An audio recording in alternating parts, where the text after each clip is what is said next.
We are live.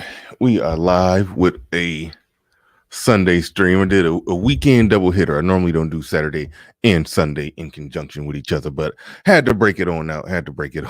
So shout out to everybody who's filing on in. Let me double check, make sure that's good. Make sure we solid there. Make sure everything's a go. But here we go. Let's see. Let's get ready to go. Let's get it.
Peace, folks.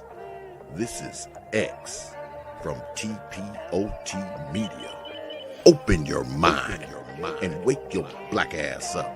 You know what time it is. Hit that damn like button as you make your way in the door. Grab a seat, settle in, get ready. It's the Grown Man Hour with your host, my man, Bernard Riley.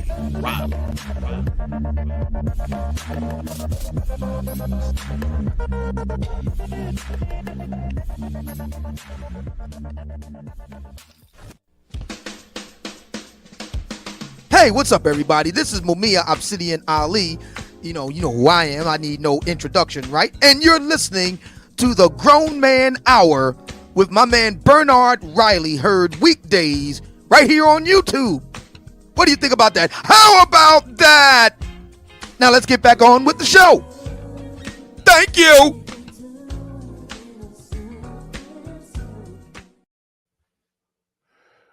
What's going on? What's up, good people? We back in the building. Back in here with another one. Oh, I'm gonna tear down the whole production set real quick. Y'all gotta see me get up and walk around.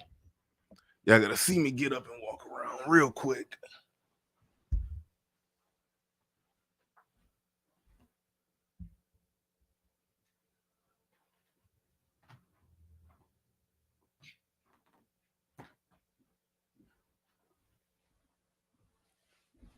Ugh. All right, I'm back. I had to go grab the headset. Get that right. All right, we ready to go. At least I think we're ready to go. Shout out to everybody in the building this morning. I see some early comments already coming through. Shout out to the early bird squad, those that make it in bright and early. Drop a comment and a like before the show even gets started. I do appreciate each and every one of you. Shout out to E. Capone in the building. Says first, Guinness Vale in the building. Nigerian Flex in the building. Shout out to you. Uneducated Lame in the building. Channel member and Patreon right there. I just got a new Patreon. They just signed up. People signing up for the Patreon. I've been dropping Patreon only content. Some good stuff. Me and my woman be sitting down having little talks on the Patreon. It'd be cool. We not. It's that's what I get when I did a little bit of shaving before I got started, and I had some hair on my tongue. But anyway. Anyway, yeah, we sitting down talking about us. That's pretty much all we talk about. Pretty much all we talk about. It's cool. It's cool. It's a peek inside my world. It's a peek inside my world. So definitely recommend you check out the Patreon. All right. Before the Billions in the building. Shout out to Before the Billions. Shout out to Excalibur. General Isimo Washington says, "Welp, let's hear the excuse that's about to come from her." Yeah. Shout out to Jaquise Retro. Women in Accountability is like gasoline in C4. Spliffy Minded in the building. Almost made it all the way down to the end. Osama Abdu came through with the first super chat. Bright and early. I do appreciate that. These last $2, I'm not gonna lose. Osama Abdu says, "BR, do you miss O-Man from 1 to 10 LMAO?" I don't even know why you're saying miss him. I don't. It's like, dang, Obsidian go 3 shows without taking the link, and y'all want to know what's going on. What you mean, do I miss him? I mean, hey, it ain't been that long, or maybe it have. Time flies. Maybe he ain't been on here in a while. But in my mind, I think it's been about roughly a week. So that's not a big moment. That's not a big gap. That happens from time to time. You know, people get busy. He working on his books and doing his thing, and you know. Osama Abdu in the building. Though, shout out to you. Appreciate you coming on through. We about to, holy hell, what in the hell happened? What in the hell happened? I had a bunch of links up and things ready to go. We're not having a repeat of the last show when I completely oh, that's what happened. When I completely botched everything. I didn't have none of my stuff ready to go during the show. We're not doing that again. We about to get right on. We about to get right on into this. Let me bring up a share screen really quick. Shout out to Uneducated Lame dropping something in the collection plate. See, I used to play these drops a lot whenever y'all would super chat, but then I got tired of them, and I've been trying to figure out how to get the stream deck to work just so the audio can happen and the show can still rage on. But it was fun times when every time y'all dropped a $10 super chat, I would be like, "What do we get for $10? Everything you want. Everything? Everything. I quit playing those because I've been trying to figure out how to get the stream deck to work so I could just drop the audio without the video. I got tired of the video. I don't know if y'all tired of it. I got tired of it. So I started trying to figure out how to do something else. I'm still working on it. But y'all see the title. Y'all see the title that we got going on here. Someone, she actually said, being held accountable feels like an attack. Being held accountable feels like an attack. So we're going to be getting into that, going to be breaking that down. It was a number of doozies that was dropped in this video.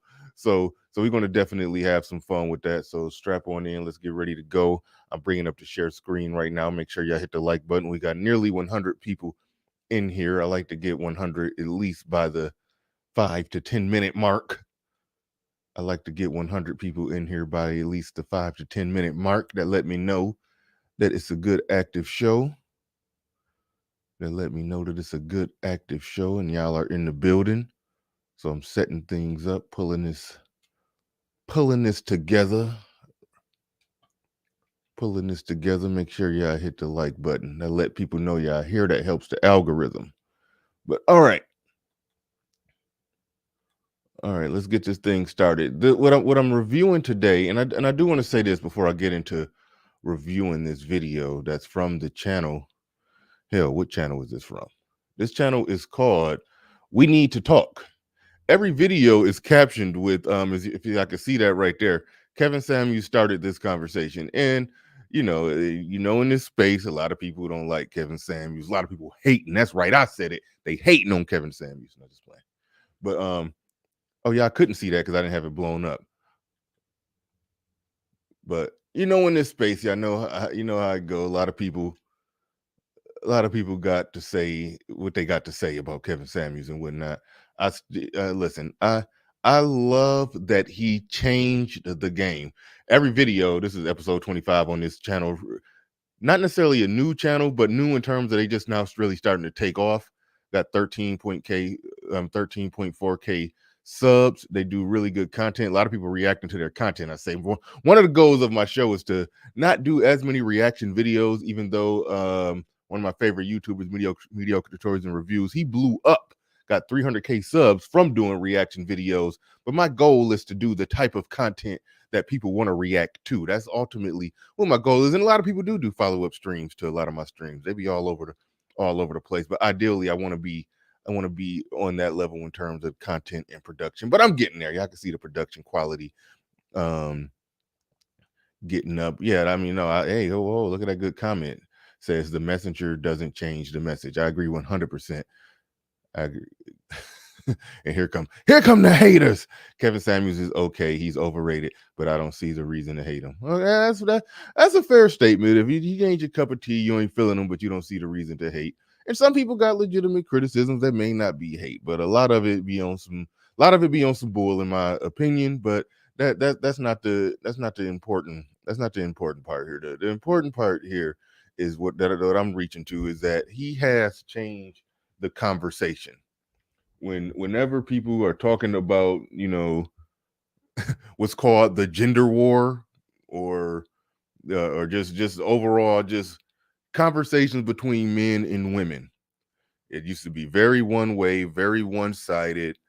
The women said what they said, and most of the men just agreed with what the women said because they want sex from the women, so they just nodded and agreed.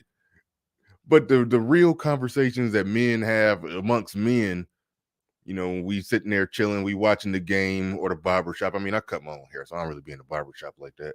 Probably do need to get up in the barbershop because I do a halfway decent job. But the real conversations that men have been having, that was never publicly taking place. That was never out in the public.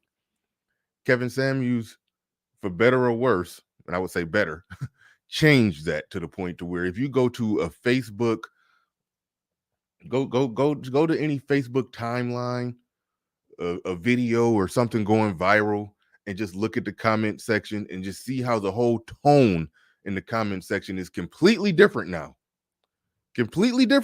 because of Kevin Samuels. I mean, we got to point to that moment.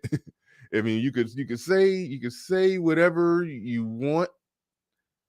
I always say, I don't care who said it first. I don't care who said it best. I like that it's being said and that it's getting out there. I like that. There's a paradigm shift in terms of the conversation between men and women. I was about to get into something personal, but I'm holding back on that. But no, I like it. So and this is a show that propped up. This is one of the many shows that came up as a result of Kevin Samuels. So yeah, I give him his props. Shout out to RM dropping my Patreon information right there. And like I was trying to say, Kevin Samuels, he wasn't the first one to say these things.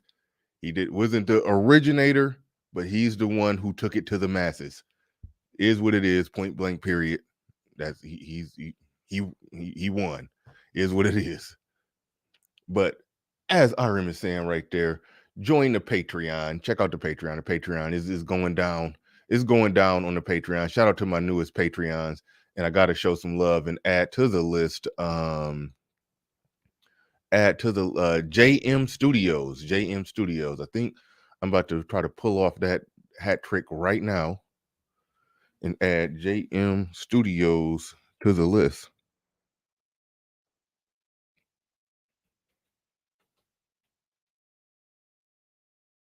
There we go. JM Studios added to the list. It just became a Patreon last night. Do appreciate you.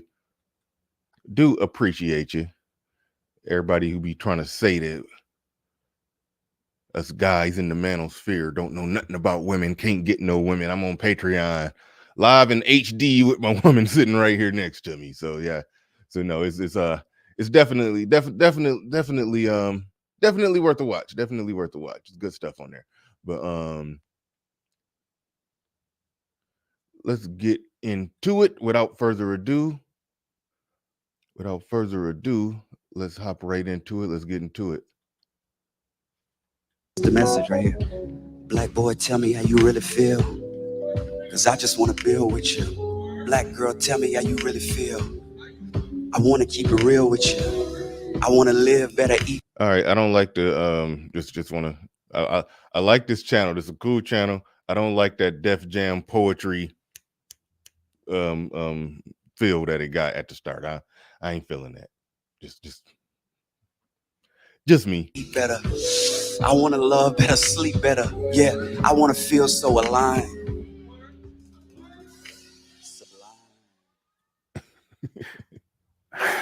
A lot of the conversation that you see when it comes to Black men and Black women, most of the time men complain that women hate accountability. It's almost like a dirty word. It's like Mufasa.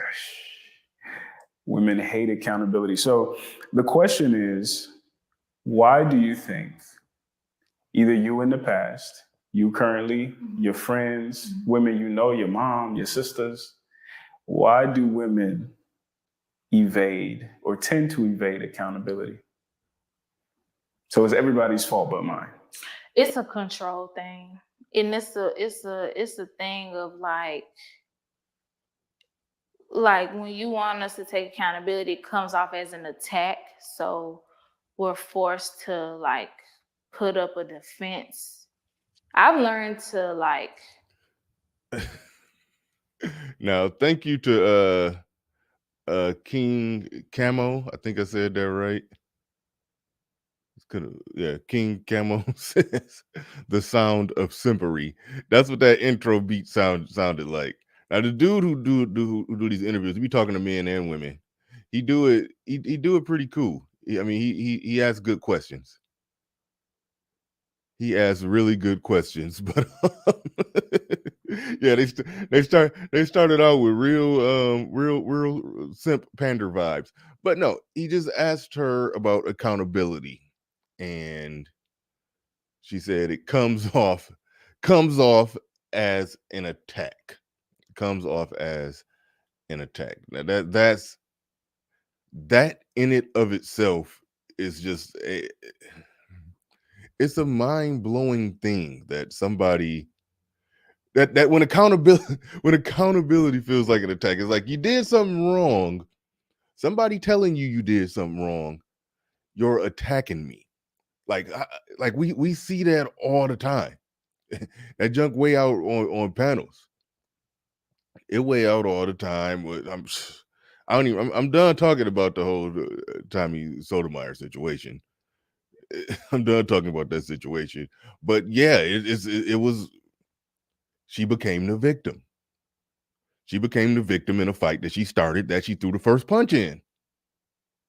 It's you can't get around that one. You can't get around that one. Take accountability for myself. Because I mean, if you're wrong, and what's gonna happen? Like, but the accountability thing, I just feel like, again, once you feeling attacked, you gonna wanna, you feel me? Like, put up that shield, like, nah, like, bro, chill.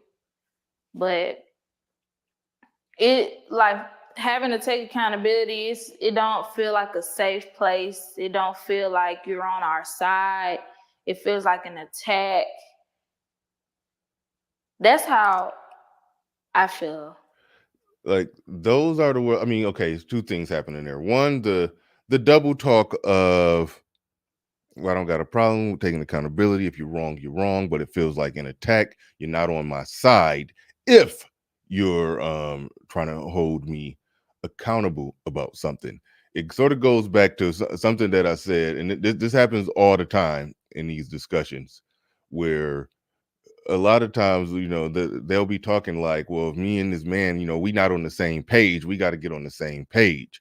And I even heard one of them worded like, she was using the king queen language that I hate. We calling ourselves kings and queens too much. I mean, those are specific titles that have a specific meaning and definition, and we shouldn't be just throwing them around the way that we throw them around, but that's a whole nother story. But the the fact of the matter is, when the question was asked, what she was basically saying, well, if the king and the queen are not on the wrong page, then they got to get it figured out. They got to work it out. But I'm sitting there saying, like, okay, if the king and the queen is not on the same page, then who's on the wrong page?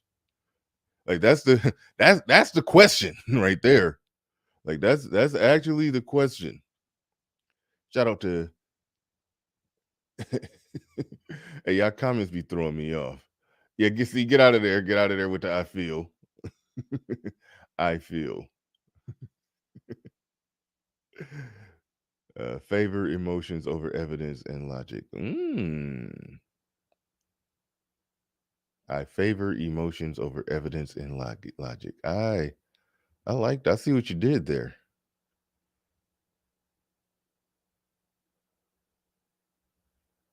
You remember that Def Jam poetry on HBO?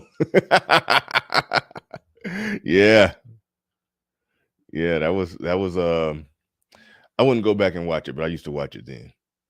It's some stuff I used to watch that I go back and watch and see, okay, let me see if I was tripping for watching this. That's one I ain't going back to watch. He says, I feel like grown woman with child mind. I feel.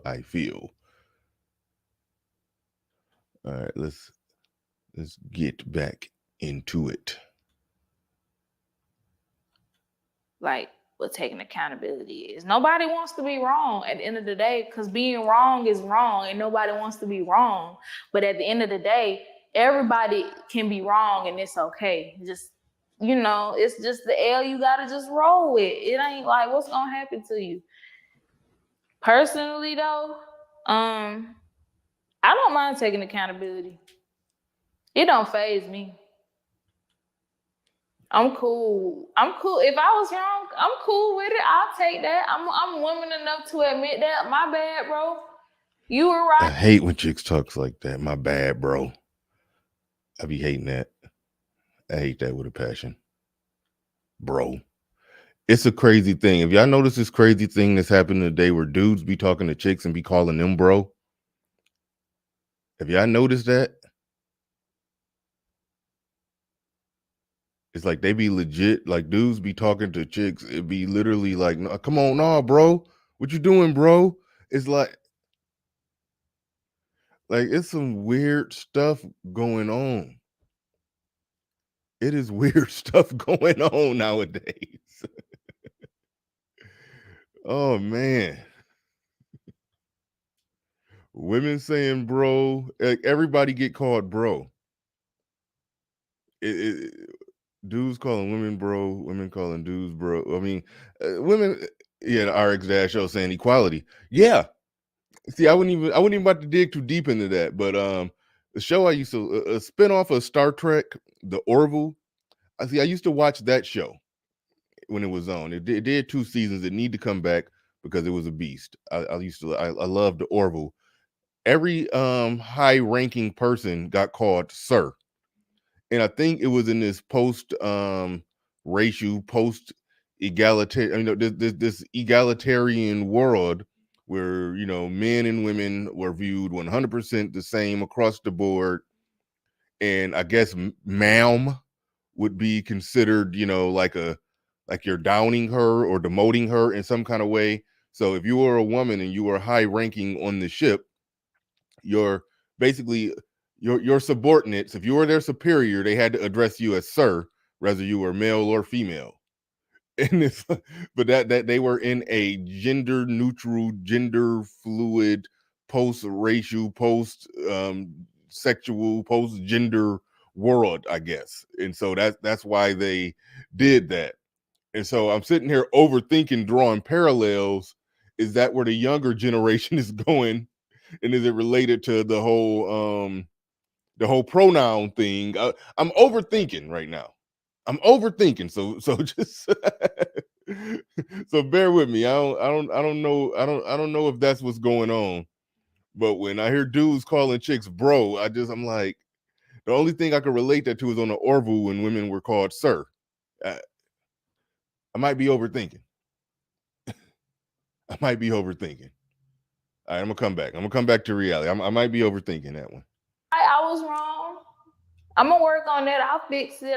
You feel me? Like, but usually it don't feel good, but it don't feel like nothing to me no more. Cause it's like, you have to be an adult about shit. You gotta be real about it. Like, girl, you wrong for that. You feel me? So it don't feel good to be wrong.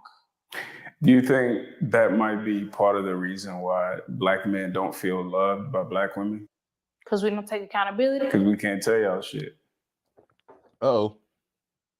And actually, can't nobody tell y'all shit these days. That's Uh-oh. That's why I like this dude. He be nice. He be nice and subtle.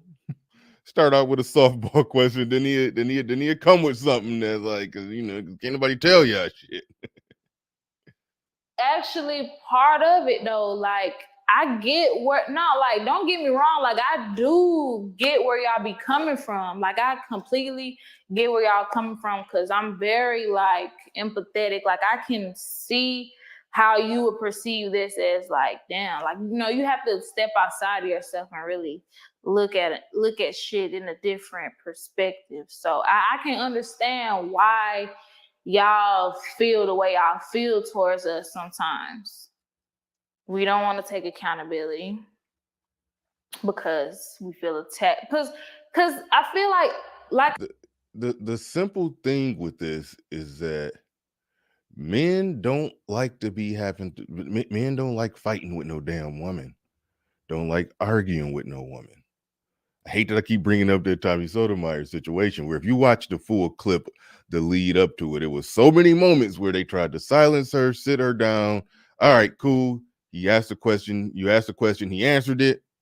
All right, let's move on. It's like she kept pushing the issue, and that keep pushing the issue stuff. That's part of that can't nobody tell y'all nothing type of thing. And well, just check this out, and I'll go ahead and get personal. I'll be trying to avoid some of the personal stuff, but I'll go ahead and get personal on this. Me and my woman, we don't argue that much. We don't argue that much. It comes a point in not every argument, but it comes a point in the argument to where if I have to raise my voice, there's an automatic back down on her part. I'll go ahead and say when I raise, I think I said this on the air before. When I raise my voice at her, I don't have to do it that much. But if I had to yell at her, a lot of the times, she will start crying. Now, you ask yourself the question, why? Well, why did she start crying? And it ain't that loud type of trying to yell and cry with a snot bubble coming out. Right? It ain't one of those. It ain't that kind of cry. It's a I understand that I'm defeated cry. I understand that you said what you said and you ain't moving on it and you ain't going nowhere. She knows she can't argue with me. She knows she can't fight with me. She knows so her back down, her concession of defeat, she can't help it. Tears come out and it's just a little soft whimpering cry. And then when she does that, I ain't gonna lie, do it. It can soften a man up. Okay, so it can make you okay, come here, it's all right. It can put you in that mode, and maybe you move your position 5 to 10%, 15% maybe. But either way it goes. Like, in my eyes, if a man and a woman is together, shut up. He said verbal abuse. No, if a man and a woman is together, somebody has to make the final call on stuff. And that final call is the call. You can't sit there and say that you can't be from a perspective of no, we no, we're equal and we're going to fight it out until somebody gives in. Because if you fight it out with her to the point to where she give in, one, she's not accepting whatever it is that you're trying to hold her accountable on, or whatever, whatever's going on. She not accepting that. And she's made you move and back down. She's out masculine you. It's like a woman who's actually feminine, she's going to use her femininity to get you to move on your position. Now RJ is saying don't move on your position. I get it. You ain't supposed to know. You ain't supposed to move on your position. If you bend, she gonna break you. If she bends, she gonna break you. If you bend on your position, man, my comment section stupid. He said, "Why you yelling at a woman, Bernard? That's a female." No, I'm just saying in a relationship there's disagreements. If it get to the point where I gotta raise my voice, her knee-jerk reaction is to fall back. Her knee-jerk reaction is to yield. That's her knee-jerk reaction. That's all I'm saying right there. That's all I'm saying. And it's like when the woman's knee-jerk reaction is to fight with more ferocity. I'm not sure if that's a word. I think it is. But when that's her knee-jerk reaction, it's like you just setting yourself up to be at war with a chick. You just set yourself up to be at war with a chick. It has somebody has to be the one who takes that feminine, submissive, back down position. That doesn't mean that she can't be heard. It just means that at some point in the conversation, a call has to be made, a foot has to be put down, and then somebody has to, somebody has to yield to somebody. That's what I'm saying. That's all I'm saying right there. Men do not want to be in a situation where they got to be constantly fighting with somebody.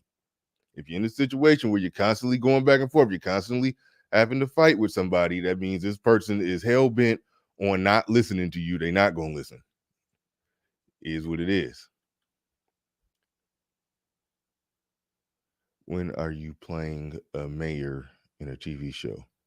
I don't know what the hell you're talking about. TBE Trucking says his wife cries her way to victory. I'd rather that. I'd rather them get soft and cry on my shoulder before they try to fight me in the goddamn arena to get their way. I'd rather them try to melt me with some tears than to be trying to be in there beating their chest, grabbing their nuts, getting amped up and shit. Oh, fuck all, the hell with all that. The hell with all that. But anyway.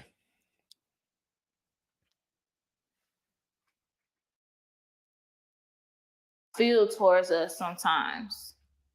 We don't want to take accountability because we feel attacked. Because I feel like I said earlier, it has a lot to do with our value in the world and our value to y'all.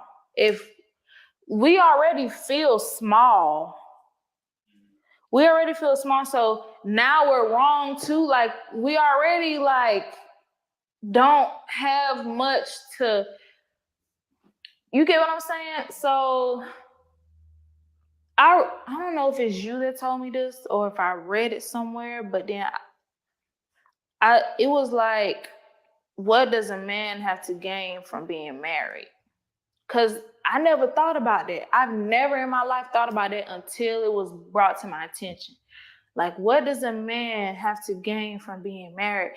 And I had to think about the shit too, because most of the time when you're watching these little shows on TV, it's always the man paying for the stuff, or like he has to get on one knee and propose, and he has to pay for everything, and he has to like take you on the honeymoon and carry you over the threshold. Fair use. I don't know. Hopefully they'll just whoever the channel this is will take it as free advertisement. This channel is called We Need to Talk. I'll probably add them. I don't think I added them, but fair use, fair use. It seems like only the major, like the really big channels are the ones that will strike you down.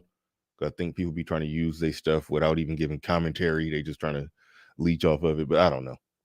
But fair use, fair use. And all this type of shit, and like you have his kids and stuff like that, and it's usually the woman who's like so happy, oh, I got the ring and dress shopping and all this type of stuff, and it's usually the dude on the fence chilling, letting her do everything. And like I never thought about that, and it just made me wonder, like, damn, like what do we really mean to y'all? So it's a lot of like inner feelings on like. What is a man? I had to skip a little bit. The rambling was just getting too in depth. I had to skip to his next question. What is a man's primary role in the home? Provide and protect. It's where it gets good. That's how I see it. I don't know no other role he could have. You're a man, and I feel like at the end of the day, regardless of how we feel about all this stuff, men should play their role just as much as women. That's my next question. What is a woman's primary role in the home? In the home, taking care of the household and doing her part, or whatever her man wants or needs her to do. To keep everything together, to keep the relationship together, the family, and all that stuff. Not saying that it's solely her responsibility, because he, of course, should, be involved in all that as well. But, protect and provide. Who do you call to kill all the spiders? Him. So with that being said, if he's on his job, a woman should submit to him 100%.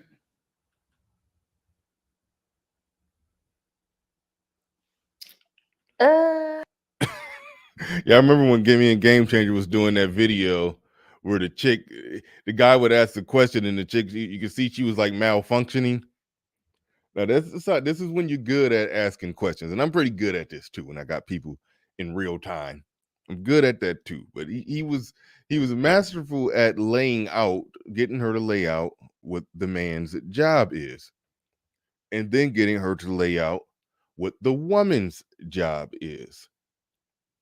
And then once she agreed on those terms, then he asked her a very simple question.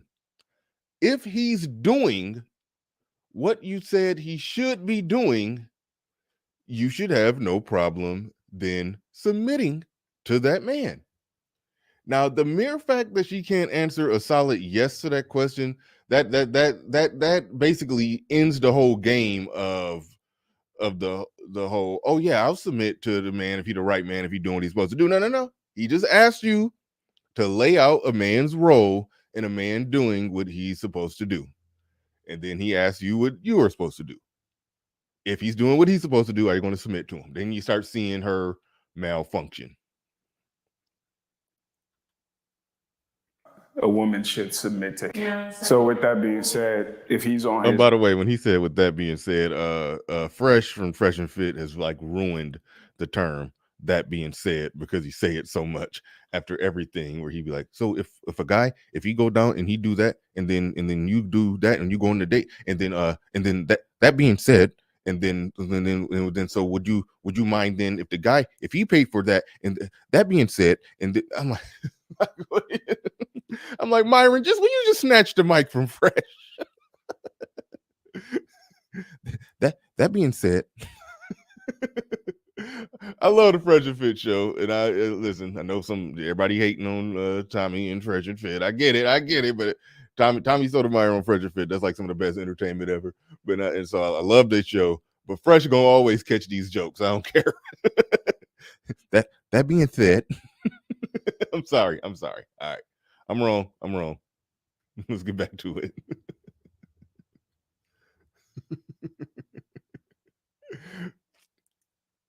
Fresh gonna always catch these jokes. I don't care. I love what they're doing. I love their show. It's very entertaining. Yes, it has its problems. It has its flaws. Somebody going to get shot or stabbed on that show. They're going to lose the show. I predict they're probably going to lose it before they get to $1 million due to somebody catching a body on the show. We're going to see a live execution. I mean, it's going to go bad. But at the time being, they are killing it. That's all I got to say on that. But anyway. Him. So with that being said, if he's on his job, a woman should submit to him 100%.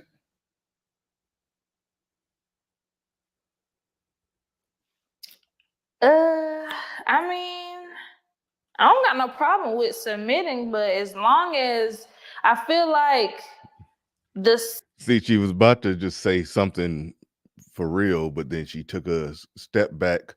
James Harden stepped back, then an about face, and then went with the I feel like. And this is where the deflection from what he said is coming. Because remember, it was predicated on if a man is doing exactly what you claim that a man should be doing, then would you submit? Now she about to talk about all kind of stuff that don't got nothing to do with that. Submit thing should like be, I don't know. I don't want y'all to hate me for saying this now. But I feel like if you want a woman to be submissive, I personally feel like you have to earn that. So it was just laid out. You were just asked the question, what is a man's role? What is his job? What is he supposed to be doing? You answered the question. He asked you if a man is doing what you just said need to be, if a man is doing what you just agreed is a man's role to do, would you then submit? How could you then answer that question? Well, he has to earn it. It was already established that this was a man who was doing what was necessary to earn it. Because I done seen a lot of like goofy ass niggas have these females that just lay down and just give them everything that don't even deserve it. And it's just like, what are you? And I'm going to go back to what I said at the beginning, because this YouTube channel, in every title, they say Kevin Samuels started this conversation. Pre-Kevin Samuels blowing up, people with this thought process were the ones who were dominating the conversation. It wasn't any logic or reason or rationality in the conversation. It was just, I feel, I think, blah, blah, blah, blah, blah, niggas ain't shit, blah, blah, blah, blah, blah. That was the conversation. So that's why, again, I just got done praising I got done clowning Fresh, but I just got done praising Fresh and Fit, and then I also praised Kevin Samuels for their contributions. I was just people who are ideologically similar to them need to back off all of the. All right, I ain't going. I'm not trying to tell other people what to do. People do whatever you want to do. All right, I'm out. I'm back. Pouring in that you should be receiving all these wonderful, you get what I'm saying, things. Should men have that same mindset?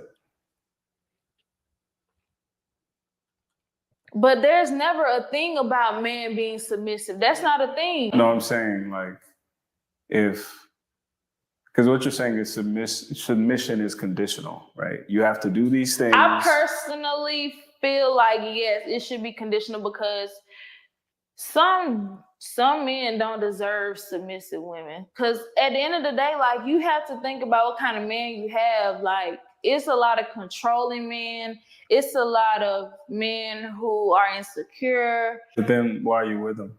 Uh-oh. Exactly. But that's my point. Nope. If you're with him, you should be able to submit to him 100%. I right? mean, if that's what she wants. And you should be able to submit. She didn't even get that question. She didn't even get that question. That was really the most important question in this. D-Rock Den in the building with the $5 Cash App. He normally send a $5 Cash App whenever I go on the air. J-Man Studios, whose name's supposed to be scrolling at the bottom. I dropped the ball on that. Hold on.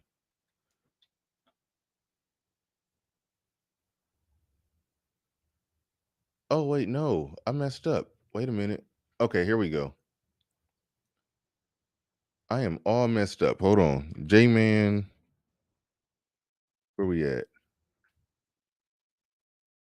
Where we at? Hold on. I got you, J-Man.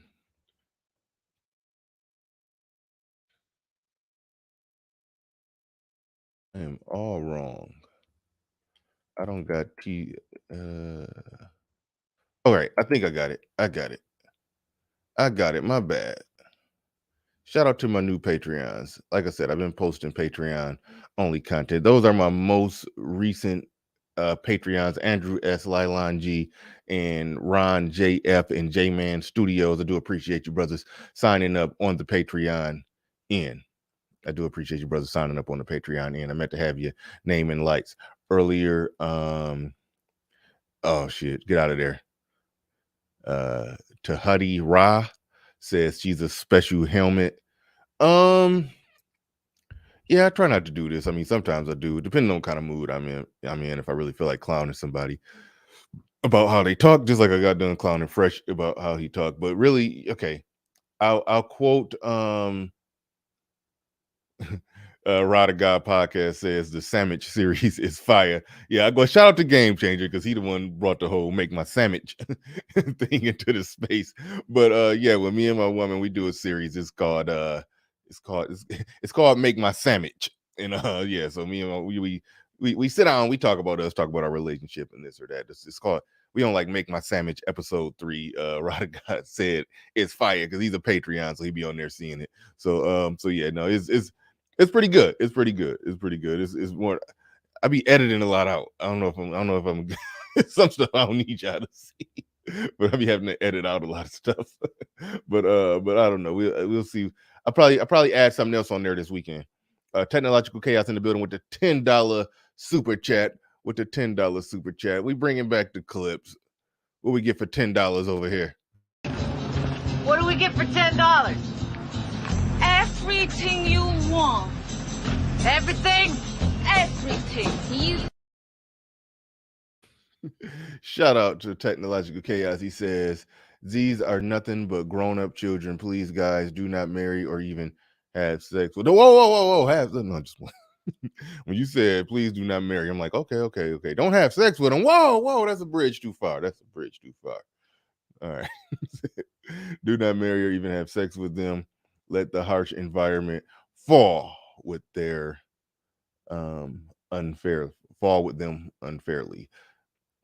But no, let me say this. I did get to a place in my life where I was no longer taking all comers. There was a moment, I've talked about this before, there was a moment post-divorce where I was taking all comers. But yeah, you can't stay in that state. If it's a dude who's a little indiscriminate about, who we hooking up with, who we keeping it casual with, I'm not going to knock you. I'm just going to say don't stay in that space forever. That's the only advice I give. You can do what you want to do with your life, but I'm just saying don't stay in that space forever. If I had a run. That's all I'll say. I had a run. I was taking all comers. But no, you don't want to stay there. But shout out to E. Capone dropping 5 on it.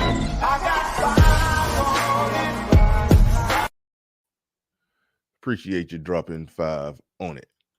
Roddy Guy said, LOL, we've all been there. But yeah, like you said, you can't stay there. Yeah. It's up for you to determine how long you're going to be on that. You got to determine that. You got to figure that out. I'm not going to try to take that away from you. I'm not going to dick police you. Put it like that. I'm not going to do that, but you can't stay there forever. You can if you want to. But I had to get out. Shout out to Nate Dogg 74.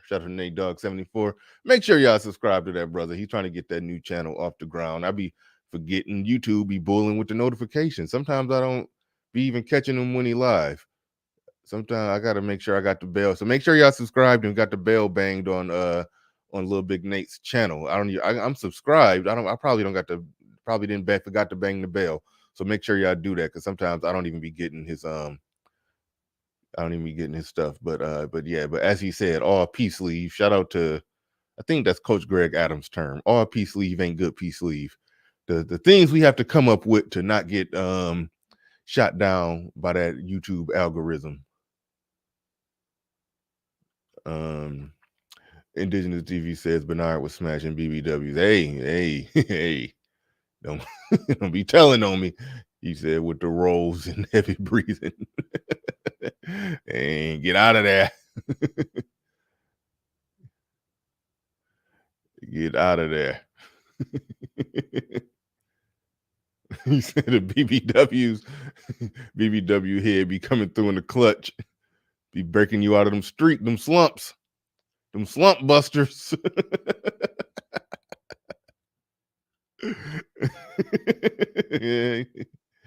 and get up out of there. Man, dang. I see, that's what I get for telling on myself. Now yeah, BR was creeping into Big Shirley's late at night. All right, let me cut it out. Let me cut it out. All right, getting back to the tape, man. Getting back to the tape. Exactly. But that's my point. If you're with him, you should be able to submit to him 100%. I right? mean, if that's what she wants, if that's her cup of tea, then. Because part of the what I've been developing, this is going to get unearthed later in the show. It's almost like when they talk about that conditional submission thing, it's like they have a different criteria for what they have a different criteria for what it would take to actually just be in a relationship with a man versus what it would take to submit to a man. That is a weird thing. That, okay, you meet the qualifications for me to be in a relationship with you and submit sexually to you and be your woman, but not the requirements for me to just actually submit. You just like you just here. Like it's a weird thing when they really break it down. It's almost like they saying you qualify for me to be with you, but not to be with you. I'm just with you. It's like some weird shit.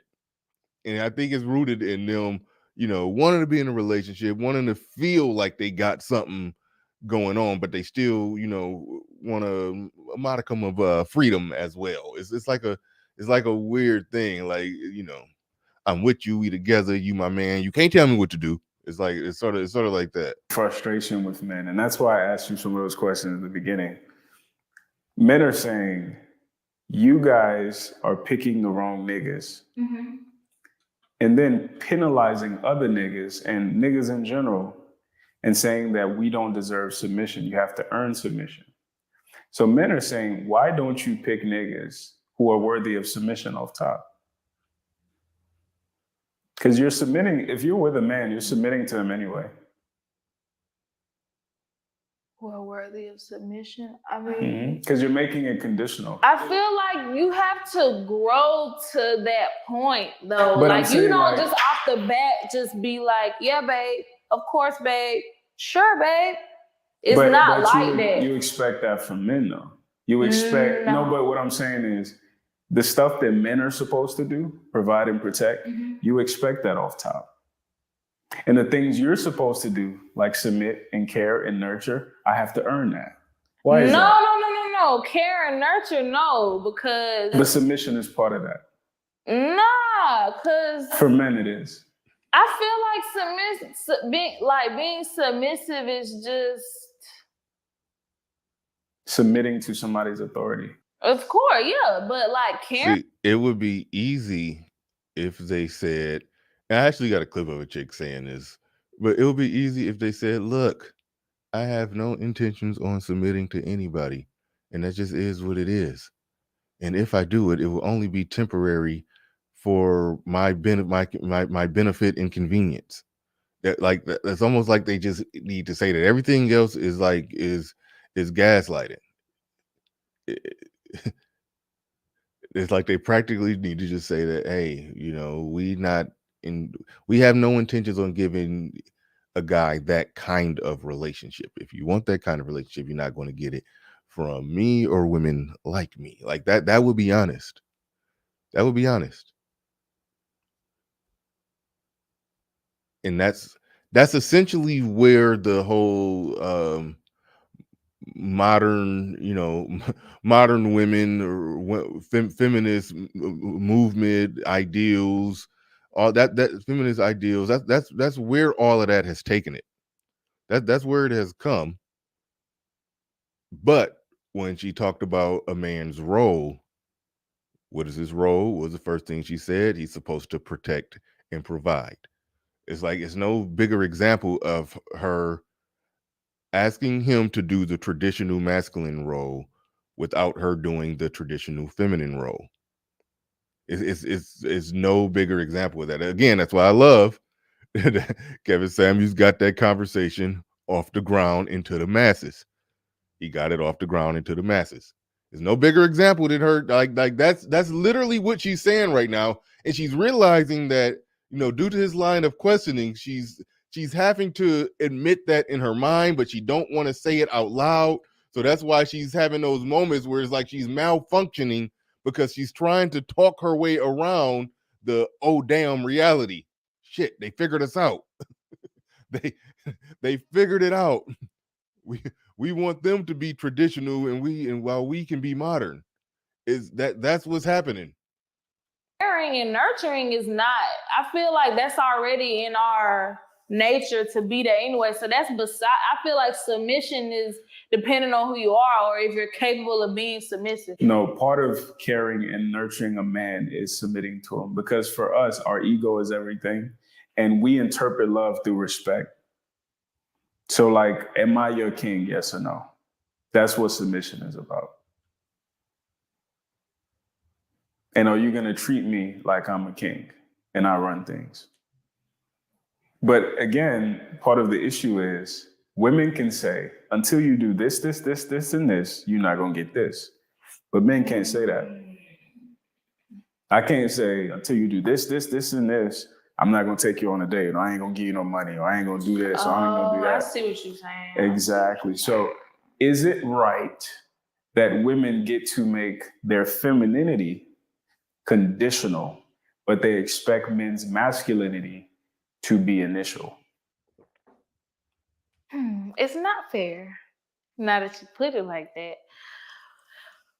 But I feel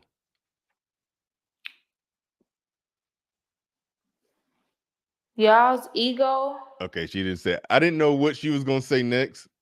I watched this, but I don't even remember this part. But I didn't know what she was gonna say next. But I knew yes, you're right, but I feel was coming. It ain't come. That'd have been so perfect if she would have spit it right out.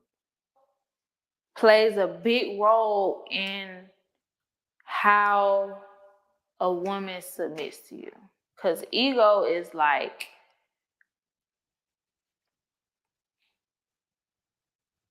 okay, so how do I put it like this? Like, the male ego is like you penis size. Huh? How much money you got. Okay, I think that's it. Status. All that falls in line with your ego. And I feel like if it's dudes that think like they that nigga, so they should receive that off top. Even if you ain't shit, even if you're rude as hell, even if you just like are disrespectful and all that stuff, you just think a female should just bow down to you and stuff like that. Now remember, the conversation was predicated on if a guy was doing everything that she said that a man's role is to do. We can't lose sight of the fact that the conversation was predicated on that. So everything after that was gaslighting. And once he's asked her, what is a man's role? She said, she answered what his role is. And then he said, well, if a man is doing that role, you should have no problem submitting to him. Everything after that has been gaslighting. And it can't be like that. It should. It should. Because I think every nigga should be like that, right? And the type of and caliber of woman that you can get to submit to you validates whether you actually are that nigga. Boom. That was some real stuff right there. They ain't really have nothing to do with her. I'm just breaking down what he said, that yeah, every dude could walk around beating his chest, grabbing his nuts like he's that dude. But if you that dude, then you should be able to pull that chick. Your inability to pull that chick says something about whether or not you're that dude. I like this guy. I don't know his name. The channel is called We Need to Talk. The channel is called We Need to Talk. They do really good, well-produced, high-quality videos. So yeah, definitely good stuff. Definitely good stuff. Okay, I see your point. And to her credit, she has said, okay, I see your point. Okay, you're right. Now she do follow it up with some, well, but I feel, she follow it up with that a lot, but excuse me. But she does acknowledge that she sees his point quite often in this conversation. Your point. So if you think you that nigga and you get a female that thinks she that bitch and y'all come together, it ain't gonna no. Because I don't feel like that's I feel like there's no balance, because there's always gonna be one who wants to one up the other, who wants to one up the other in the relationship, and there's nobody that's ever gonna want to listen and like want to like sit your ass down and just listen to what I have to say and like let's go with this plan and all this stuff. Who should see now? You see how she just defined a guy who's that nigga and a woman who's that bitch, as she said. She views that through the lens of, if a woman is that bitch, if she's that deal, she's that chick, she's all that. She's looking at that chick as somebody who's masculine, that got to compete with a man like that. That's who they see as the highest quality and worthy of chick. He wasn't talking about that. He was talking about, if you that dude, you should be able to find that attractive woman who has the right attitude, good head on her shoulders, good personality, who's going to be willing to get on your program. That's what he was talking about. When she's saying, if you's that dude and you attract that chick, you basically just going to attract another version of yourself, another masculine person. And she's basically saying that they're going to be fighting and having disagreements. And I mean, and that's true. That's true. But why? It's very suspicious, very suspicious that she defines the chick that's high on the totem pole as a chick that has to be strong, and she's viewing that strong, independent, don't need no man type of chick as that chick, or as that bitch, as she called it. That's what she's viewing it as. She's not viewing the soft, delicate, feminine woman as the chick that's that deal, that's that chick. That's not how she's viewing it. So that's what she's talking about, is what a lot of people run into, where it's like, yeah, it's two people bumping heads. Technological Chaos in the Building says, this begs the question of, has she submitted to her father, submitted to your teachers, your employer? See, I don't go that route with submitted to your teachers or your employers. You don't exactly submit to an employer. An employer has, I should say, a supervisor has superficial control over you within the confines of a job description for 8 hours. I don't necessarily view that as submission, but I mean, I understand why people use that. It's a useful tool, put it like that. It's a useful tool to bring that up. If a chick just is out of pocket and uncooperative with a man, well, do she go on her job and cooperate? And I would even argue that a lot of them don't. I mean, some of them show me a woman who's just an outright bad girlfriend. She's probably a bad employee too. Like, they be getting fired and rolled up. Like, I've seen a lot of them on the jobs. they be wilding out on the job too. But that's a whole nother thing. But he goes on to say, it's not surprising if a woman like her are hair away from being on the street. No, that's another fallacy as well. they don't end up on the street. They can get a job. They can work somewhere. There are social safety nets to catch them, so they'll always be good. That's the thing. That's the catch-22 with this. They'll always be good. They may not be as good as they want to be, but they'll be good. There, I said it in the building, says, gotcha. Feminist talking points have fallen flat in the current era of Black manosphere conversations. Absolutely, absolutely. That's why I get upset when people be shitting on aspects of the Black manosphere conversations that they don't like. I mean, that just elevate the aspects of it that you do like.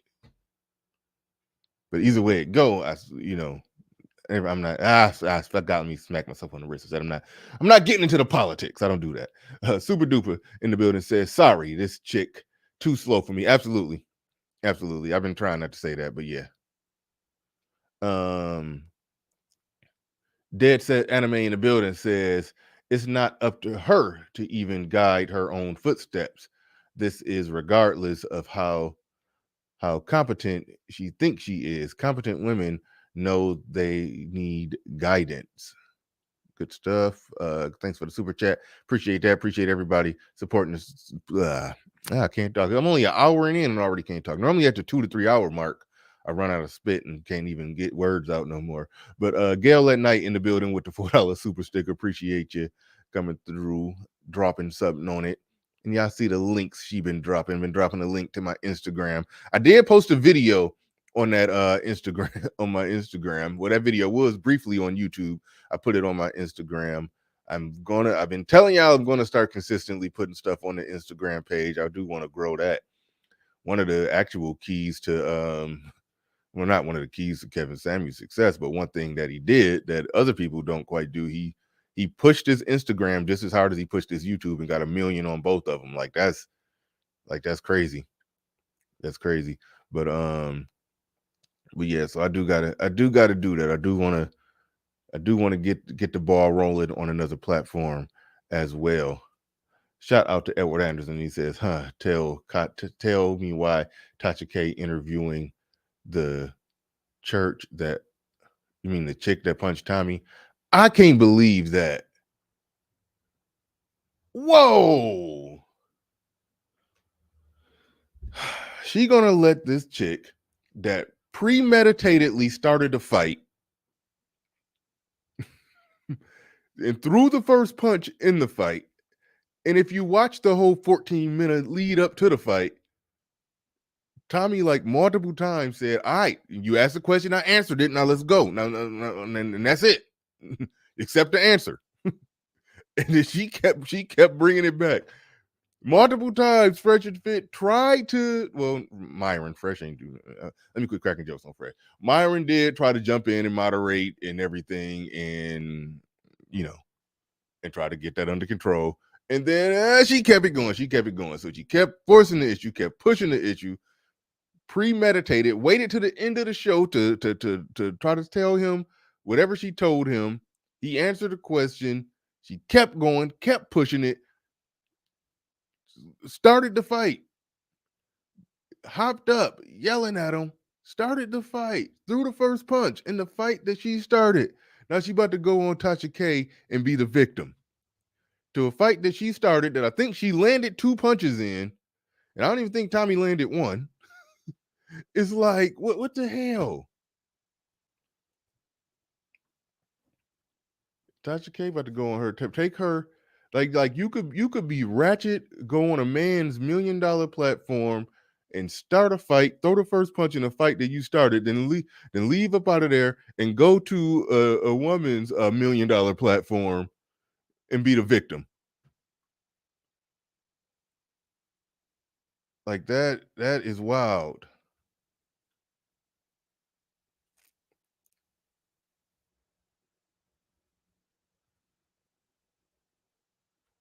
That is wild.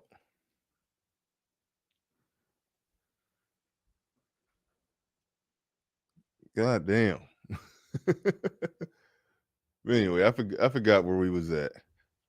Did I get all the super chats? Thank you to everybody supporting the stream. Appreciate each and every one of you. Like I was saying, Gail be posting my Instagram. I got like 350 people on the Instagram. I'm gonna start posting content over there. I'm gonna try to grow that, get that going just as strong as the YouTube, but I don't know. We'll see. Who should lead a relationship? Who should lead? Both man and all this stuff. Who should lead a relationship? Who should lead? Both of them equally. I feel like a man should value a woman's opinion just as much as a woman should value a man's opinion. But the thing is, Value an opinion does not mean leading. Never seen two head coaches on a basketball team. Never seen two starting quarterbacks. You never seen, value and opinion is not leading. I'm pretty sure every head coach in the NFL values the opinion of his offensive coordinator. I'm sure every head coach on the basketball team values the opinion of his assistant coach. Hell, I coached and I remember I was a kid. I had an assistant coach a lot of the times, and sometimes I may have been focused on the game. And a kid who got taken out the game because he had, got frustrated or something, I put him on the bench. And then, some time go by, the kid was pretty good, and I needed him back out there. My assistant coach, right when I was about to put him in, assistant coach nudged me like, man, he ain't ready, because I'm focused on the game. The assistant coach is actually, paying attention to the kids on the bench, and the kid, he's still on the bench, looking like he got tears in his eyes, mad about what happened, before that he got took out the game for. And so the assistant coach nudged me like, hey, he gotta, he ain't ready. And then I didn't know why he said that, but I trusted him. So I just waited to the end of the quarter. And then, by the end of the quarter, I talked to him, talked to the kid, and, he was back up. He was cool. It was like, all right, let's go. But so, yeah, that's a situation where you value the opinion of the other person, but it's still only one person that makes the final decision. So when she trying to throw out there, what a lot of them try to throw out there, that no, we both running this. We both grabbing our nuts up in here. And that don't work under pressure. That don't work under that. Tested under fire, that don't work. What that always comes down to is whoever has the strongest personality, whoever's the most stubborn and bullheaded in an egalitarian, we both lead in the relationship type of situation, whoever's the most stubborn and bullheaded, that's the person who's going to actually be running it. That's really what that's going to come down to. It's no both of us running it. that really don't exist. So if the woman is more stubborn, bullheaded, strong-willed, and aggressive, they both running it. They both going to hash it out and figure out who has the best ideas. It's not who has the best idea. It's who's more of the asshole. That's who's going to end up. That's who's going to end up by default running it. So whenever they say that, what they really trying to say is that nah, I'm out to run this shit, but I will agree to what you're saying if you say what I was saying if I was running it. Otherwise, I'm going to push and keep pushing until I get what I want to happen. When I get what I want, when we go the direction I want to go, we're going to go that direction. When we go the direction you want to go, I'm going to push you until I turn you to go the other way, or it's just going to be a fight. That's what the person who's the most strong-willed and determined in a relationship, if it's supposed to be equal, it's never going to be equal. Somebody is just more dominant and more determined. That's just typically how it is. I mean, I can see how some relationships could work out where one person may be like, okay, I'll give on this one, you give on that one, you give a little, I give a little, but no, it normally don't work tested under fire. It's stuck in this way that a man runs, but I feel like a man should value a woman's opinion just as much as a woman should value a man's opinion. But the thing is, it's stuck in this way that a man runs shit. Let me ask you this. Do kings rule the kingdom with a queen, or does the king rule and have a queen who has other jobs? Does the king and queen rule a kingdom together, or does the king rule and the queen has her role in his kingdom? How does that work? I feel like they should both run it. I feel like they should both. Who's the leader is the question. Who's the leader? I mean, when you like the way you putting it. What the fuck? Okay, I mean, I can't clown her for this because I be burping on the air sometimes. But she just had a funny bodily reaction. Did y'all catch that? Hold on, let me make her bigger. She just had a funny bodily reaction. when you like the way you put. Question. Who's the leader? I mean, when you like the way you putting it. What the hell was that?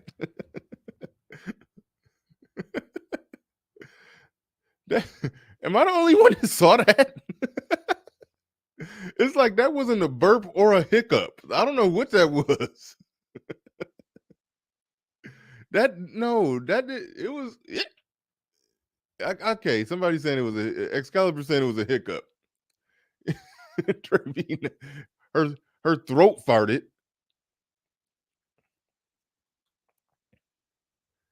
No, Kaya, that was me. I wanted to delete your comment. But I can't delete it from StreamYard, so I had to time you out.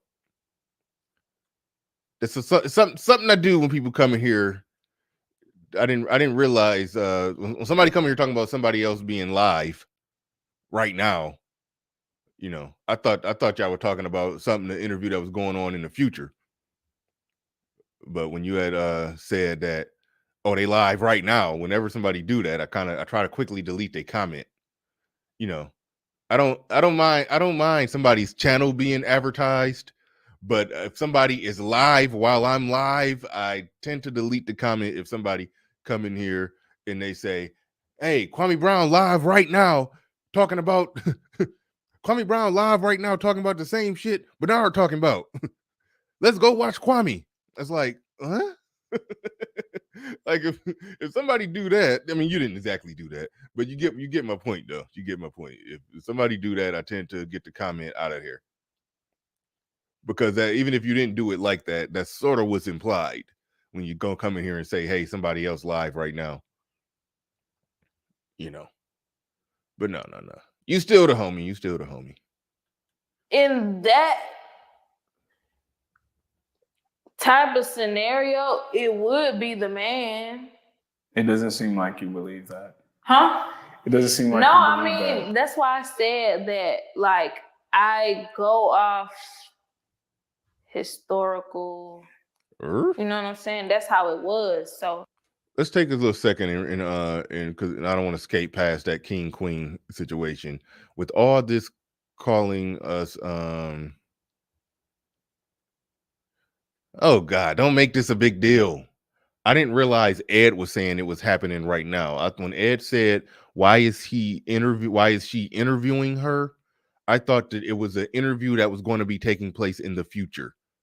But it wasn't until you said what you said that I realized it was live, because you were the one who uttered the exact words that they are live right now. So that's why I got your comment out of there. That's all. Don't make a big deal about it. It's never personal with me.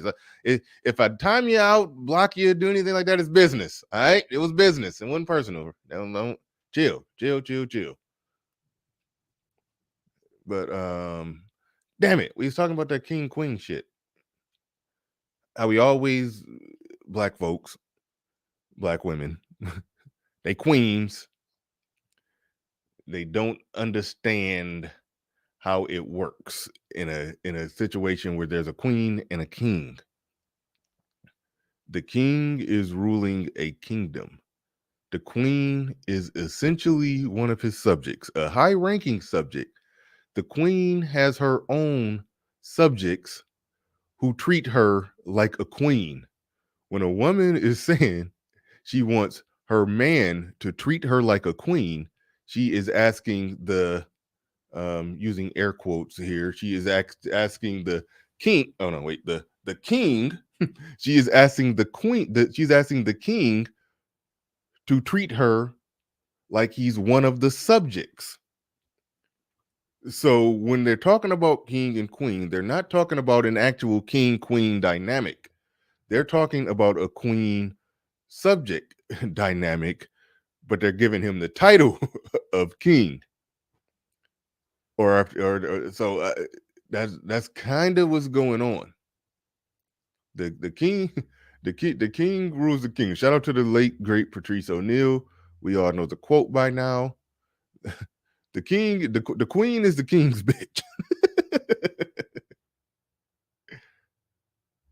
The queen is the king's bitch.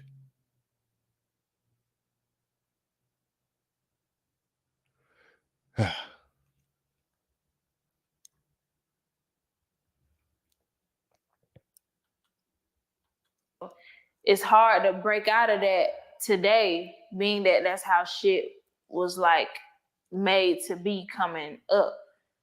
It was usually a man in charge. It was usually a man running things. You feel me? So, but now women want to run things with us. Exactly. But what's the problem? Does that work? What's the problem? Does that work?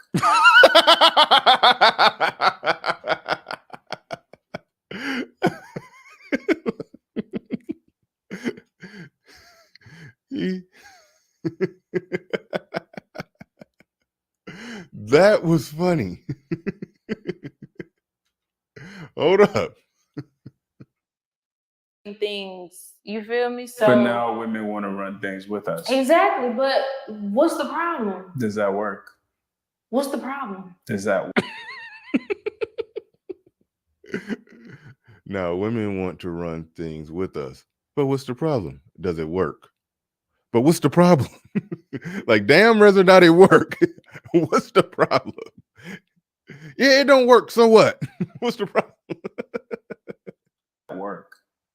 You said, does it work? Why wouldn't it? Have you seen a company with 2 CEOs?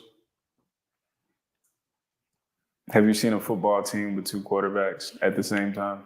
That's not the same. It is.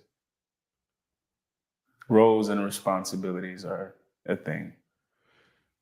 But the difference is, part of why there is this separation is that it's hard for Black men to be men anymore because they have another man in the house.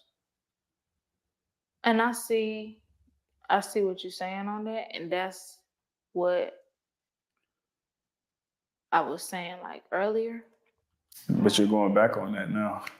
You're going back on that. I'm not going back. Like, you right, because that's what I'm saying. It's always that competition, like one trying to one up the other, or, you know, we constantly have to prove our value to y'all. Like, yes, like my word means something. Mm-hmm. But you shouldn't have the last word.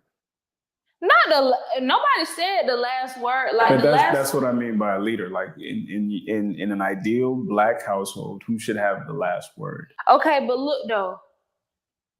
Personally, I don't want to be with a man who don't know what he's doing, or don't know where he's going, or don't know what he want to do. Those men shouldn't exist to you, though. Exactly. So I'm not talking about that man. I'm talking about the man that you're with. The man that I'm with. Yeah, the man that you're with should be somebody you respect, right? Of course. It should be somebody that you understand his level of intellect, his decision making. Exactly, of course. So why is it a problem to submit to the man that you're with? Because the problem is, a lot of women choose. He shouldn't have said nothing right there. He boxed her into a corner and should have let her talk. Now he about to say a bunch of words and potentially give her a chance to climb out of that corner. But he put it all direct, 100% on the table, exactly the way it needed to be laid out, to where it was nowhere else to go.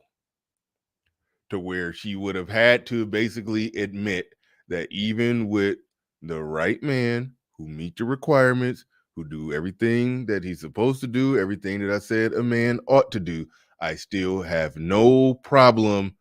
I still have a problem submitting to him and trusting his guidance and his leadership. That's what it came down to. That's the corner she didn't got boxed into. Choose men, and then they don't want to submit to the man they chose. So is it that you don't trust your decision making? I see what you're saying. No. But okay, well, he asked a good question though. Rod said, "Rookie interview mistake." Not really, because he did a damn good job. He did a damn good job. It's just that was I would have kept quiet on that one because he had the coup de grace laid down, but he did force a confession on the witness stand. I see what you're saying. No. And the problem is a lot of women choose men, and then they don't want to submit to the man they chose. So is it that you don't trust your decision making? I see what you're saying. No. But I'm only only saying no because like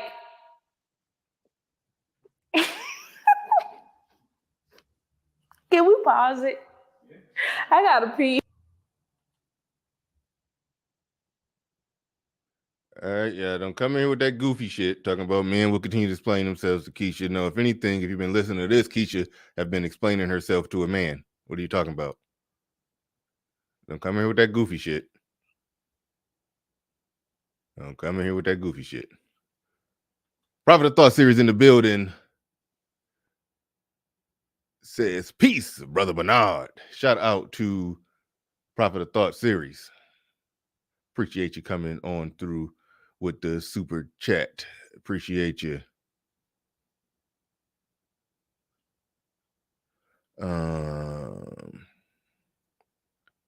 Damn it.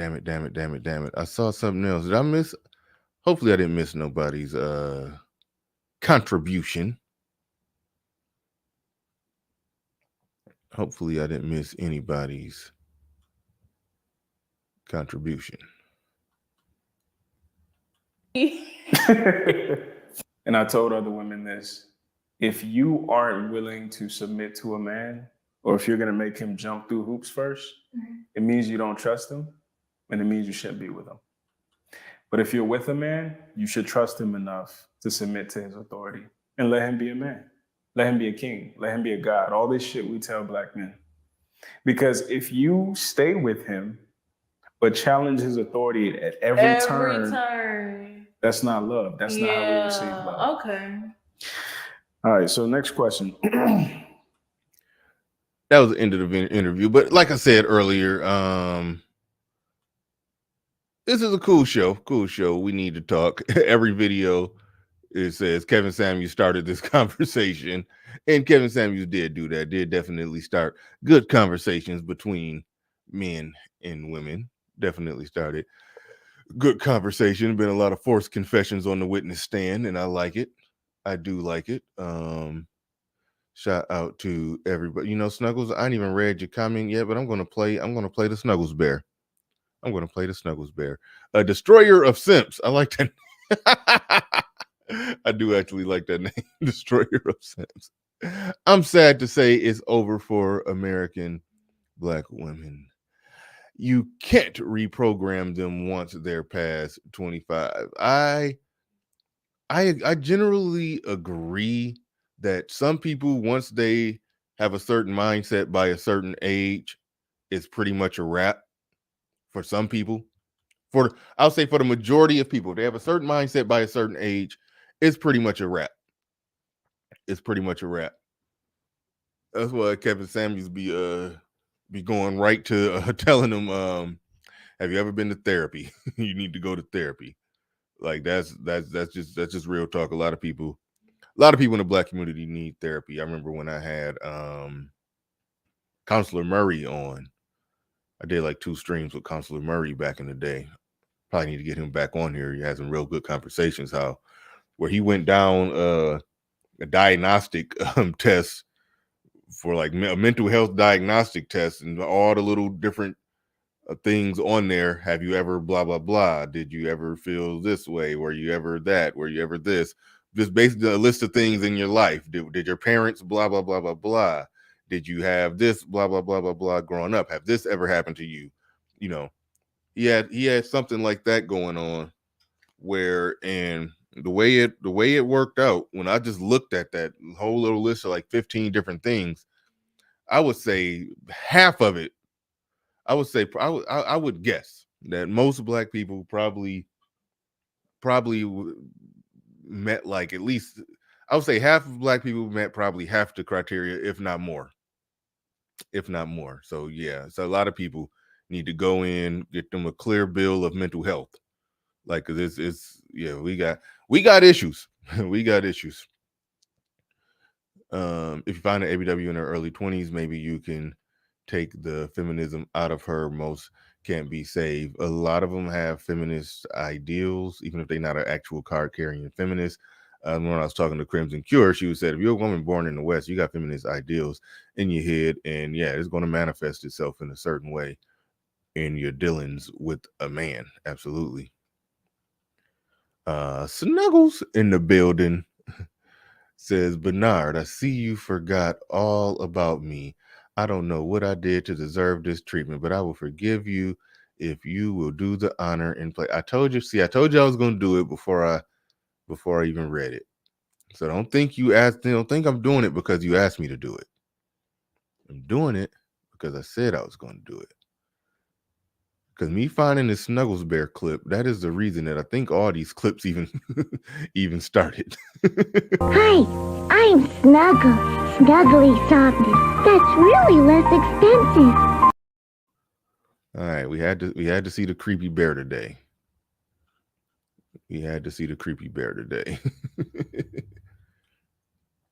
Oh man. But shout out to RM in the building. Dropping the Patreon links. Join the Patreon for exclusive content. I put your name in lights. Rod of God in the building sent a $5 cash app. I do appreciate that. I'm trying to see how you didn't leave a comment with it. But thank you for the cash app. Thank you for the cash app. I was going to do some full-blown content on this, but I don't think I will because it's kind of old now. But I finally watched that Tinder Swindler. Finally watched it. Finished it last night. So while I wait to see if somebody's going to come up, I'm going to talk about that. I got to talk about that. I didn't know what it was about. I avoided listening to other people's content on it because I didn't want any of them to say it to muddy the waters of it. It will be some slight spoilers for those of you who don't know what that whole little thing was about. I need to fix this camera a little bit. Y'all give me a second. All right, I'm gonna go easy on the spoilers then. I see Rod said he hadn't seen it, so I'm gonna go a little easy on the spoilers. Let me try to move my camera over a little bit. That's probably better. That might be better. I don't know. I still feel like I'm more centered now. Hey, that look better. I'm more centered. I go easy on the spoilers. But I mean yeah, KD, that is true. It does get off to a very slow start. I was getting annoyed by it because I was just trying to figure out how does a rich man swindle money from non-rich women? That was just a weird thing. I just couldn't figure out how or why that was happening. But it was happening. Now, I will say this. This is what I'll say, because this is kind of what you know. Just from if you just have a surface level understanding of it, he got women to give him a whole bunch of money. He said it added up in the millions. Truth is, the truth as I know it says I'm behind the live stream and you're cooking, Bernard. Thank you very much. But basically, it comes down to this. He dangled the possibility of love in a relationship with a rich man to get those women to give him money.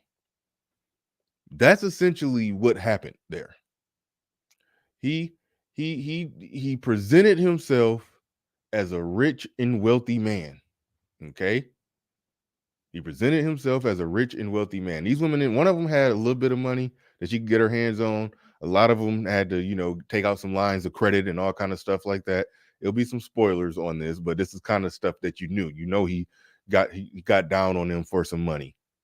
The part of it that's not a big deal The part of it that he's Captain Cisco said, "You are describing the preacher like Creflo Dollar. Get out of there. Get out of there. I ain't trying to go there today." Oh man. But no, but real talk. He said so many parables to Derrick Jackson type guys. Man. It was different though. But see, here, no, that's not the same. That's not the same. I'll explain why in a little bit. With the Tinder Swindler, if you look at what women do with men that they meet on Tinder, to some degree, a lot of what he did was par for the cause. The only thing that he did that was on some illegal stuff, and this is the only part of it that's going to be a slight spoiler. He with a fake company, he produced a fake check stub. He fake hired a chick as an employee, gave her like a fake check stub to show how much money she make, so the bank will feel more comfortable, giving her more ability to take out a bigger loan so she could send it to him. Now, I'm even going to get into how he sold the story, because that's the interesting part, how he sold the story as to why he's rich, but he need these women to send him money. It was through some weird stuff that he had to spend, but it was a fairly easy spin that he built up to. It was a fairly easy spin, but that was the one thing he did, as far as I could tell, that was actually illegal. Everything else just amounted to a girlfriend giving her boyfriend some money. That's why they couldn't really charge him with nothing. Because let's look at it. Remember I said he dangled the possibility of a relationship, a possibility of love and a long-lasting relationship with a rich man? He dangled that to them. That was the carrot he dangled that got them to fork over their money. Now, what do women routinely dangle in front of guys to get them to do the same thing? They dangle the possibility of sex. Shout out to the book, The Possibility of Sex. Oh, I'm sorry. Shout out to author Alan Roger Curry, the author of The Possibility of Sex. I want to make sure. Oh man, I'm sitting here. I'm being petty. I want to make sure I shout out the book and the author. but no, real talk. Real talk. Shout out to ARC. That book is undefeated. The Possibility of Sex is undefeated. He did the same. He figured out this basically how to play the same game that women play.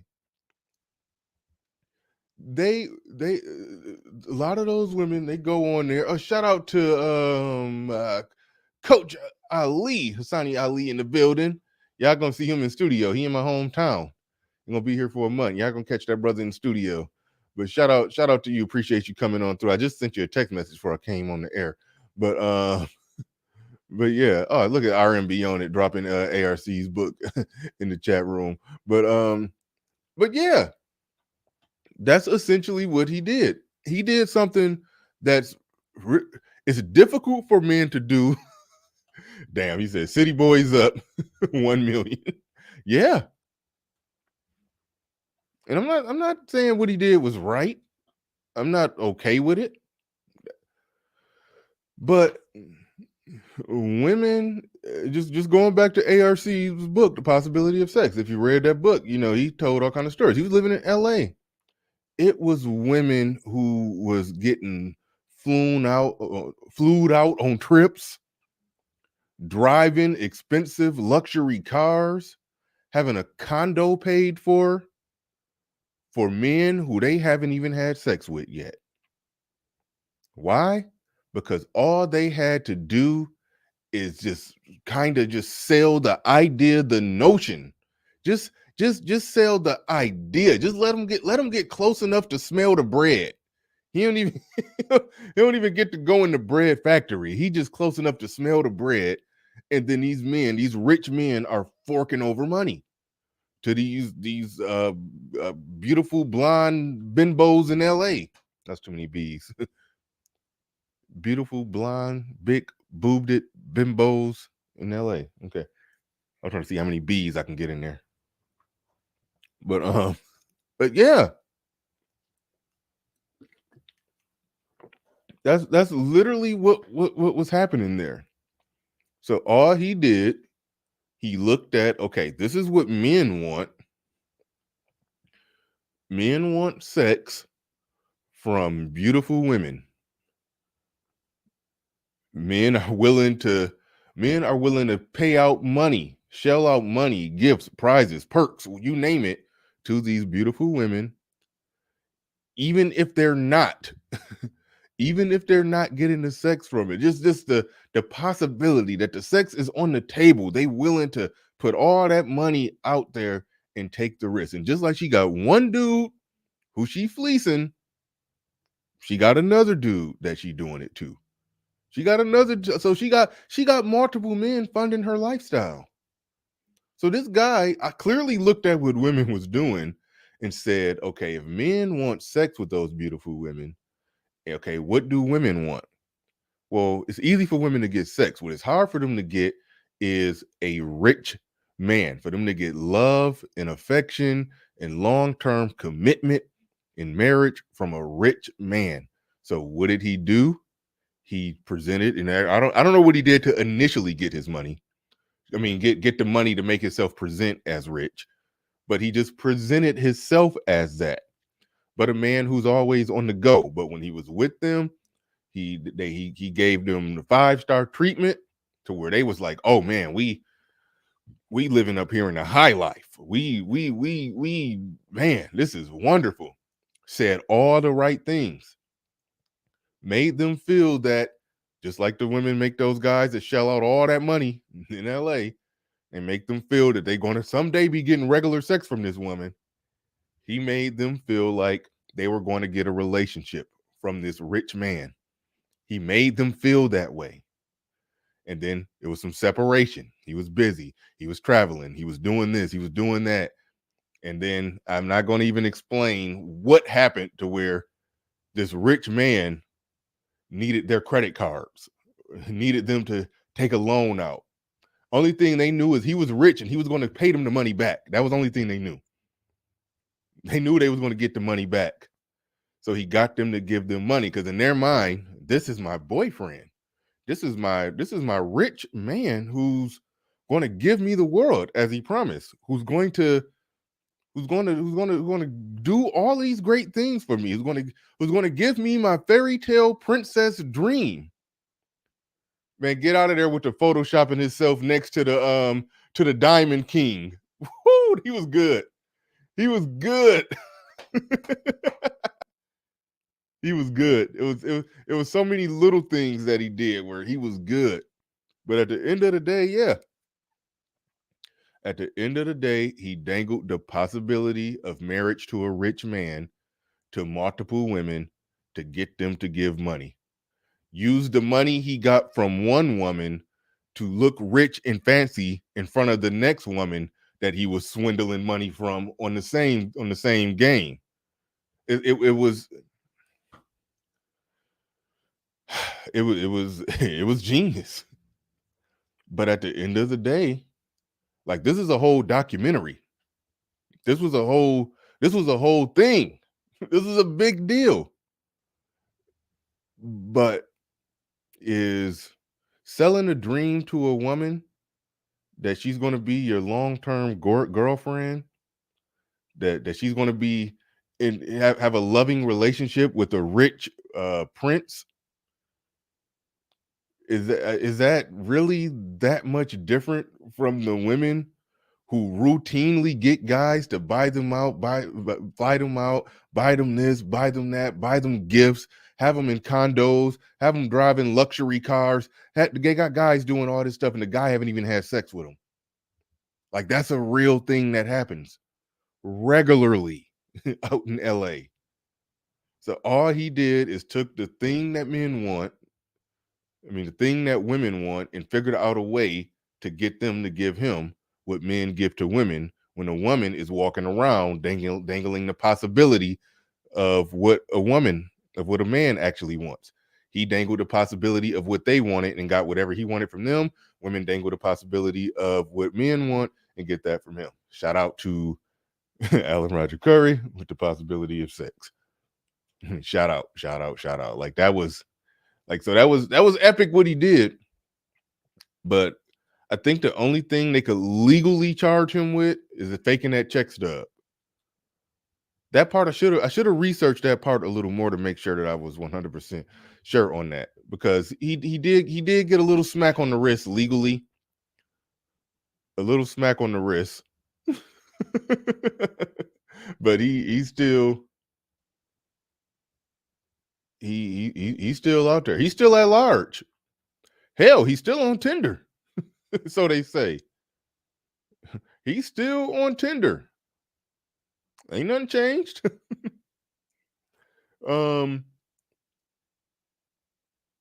other, okay, this was the funniest part.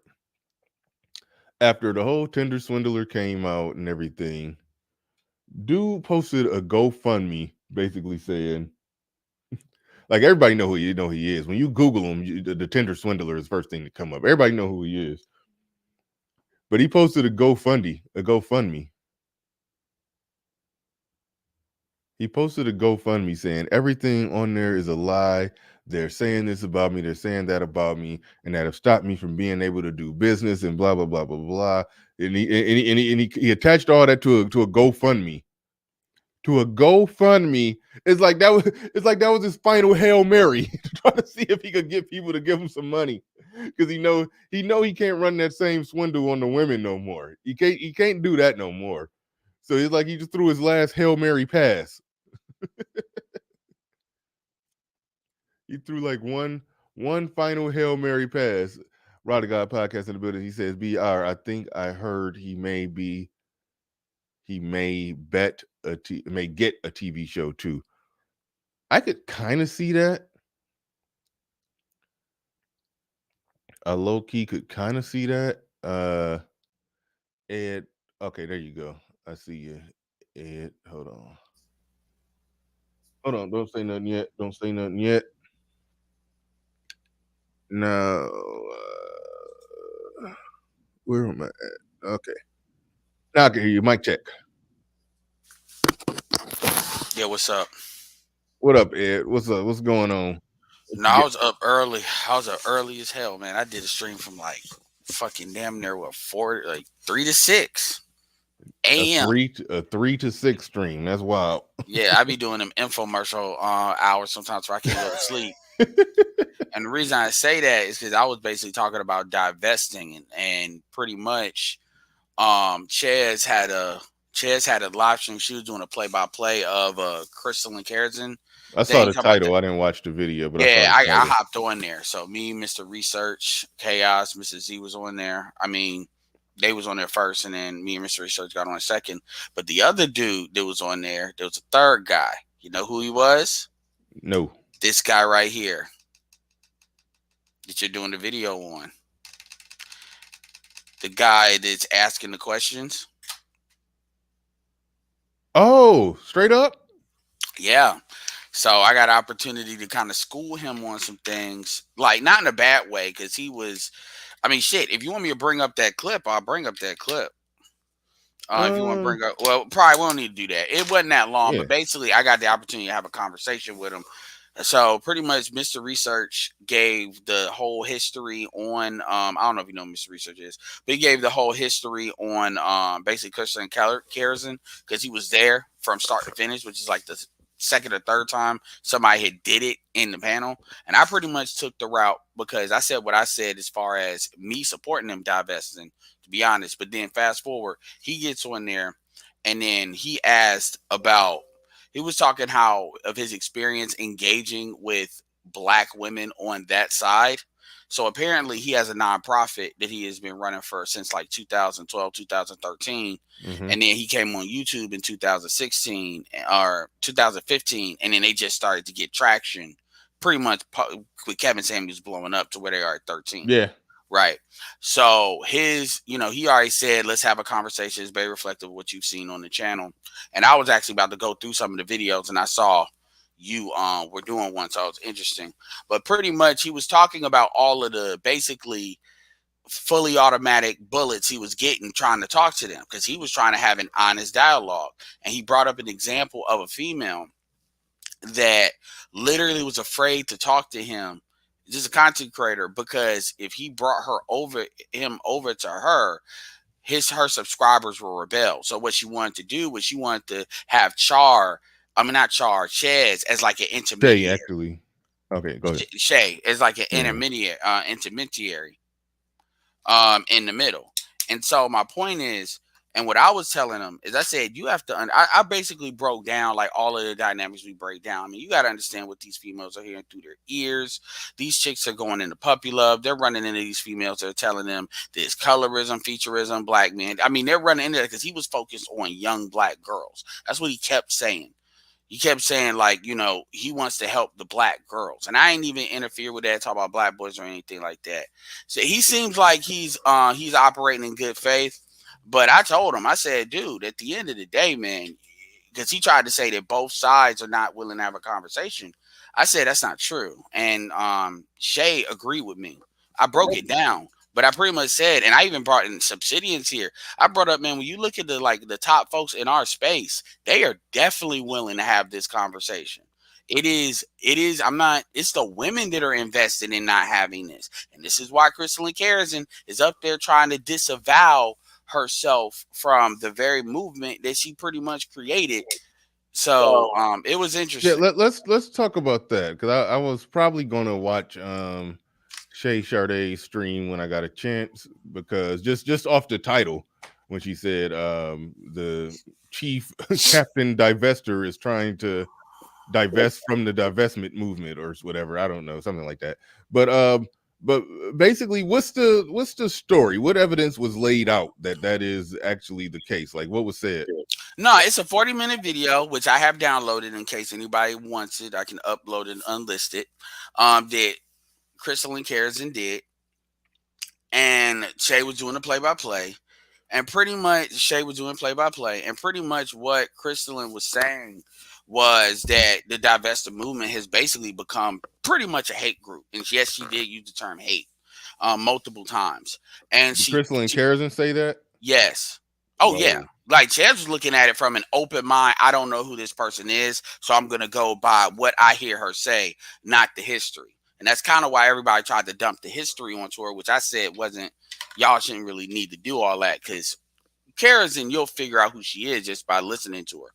But she was throwing in the dig, like the initial, this is going to be a funny one. The initial dig, just to be quick about it, the initial dig that she threw out is, even though she was about to lambast black women, she was saying, I understand because we've been attacked for like 10 years. Mm-hmm. Basically, and it's almost as if black women are just victims of this onslaught of a manosphere attack. She said manosphere in general, and she even went as far as to say that Tommy used to tag the videos in such a way back in the day, which I never saw this, that little black girls would run into the videos because they're trying to look for YouTube videos on how to do their hair. So he would tag it in such a way so those videos would show up in the algorithm, and they would just unwittingly run into a Tommy Sotomayor video. That's the bullshit she was peddling. That's what she started off with. So Hold up. My bad. I had background noise. Yeah. So right there, I understood. Okay, this is what type of video it's going to be. But long story short, later on into the video, she pretty much low-key called out Chrissy, because she said, you have cowards that pretty much want to have me be the face of the divestor movement while they sit there and hide behind cartoon characters and basically pretty much peddle hate speech. She even said something, and I'll leave it to Obsidian. She even said something where she said that it was stupid to tell her that you're not divested if you have black sons or if you have black kids. And she said like fucking stupid.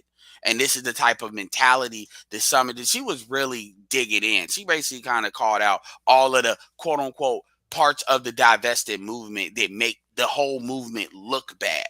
So basically, it's fucking up her ability to kind of present this kind of puff piece mentality of black women. She even said too that from a political standpoint, people are not going to want to associate themselves with what they perceive to be a hate group.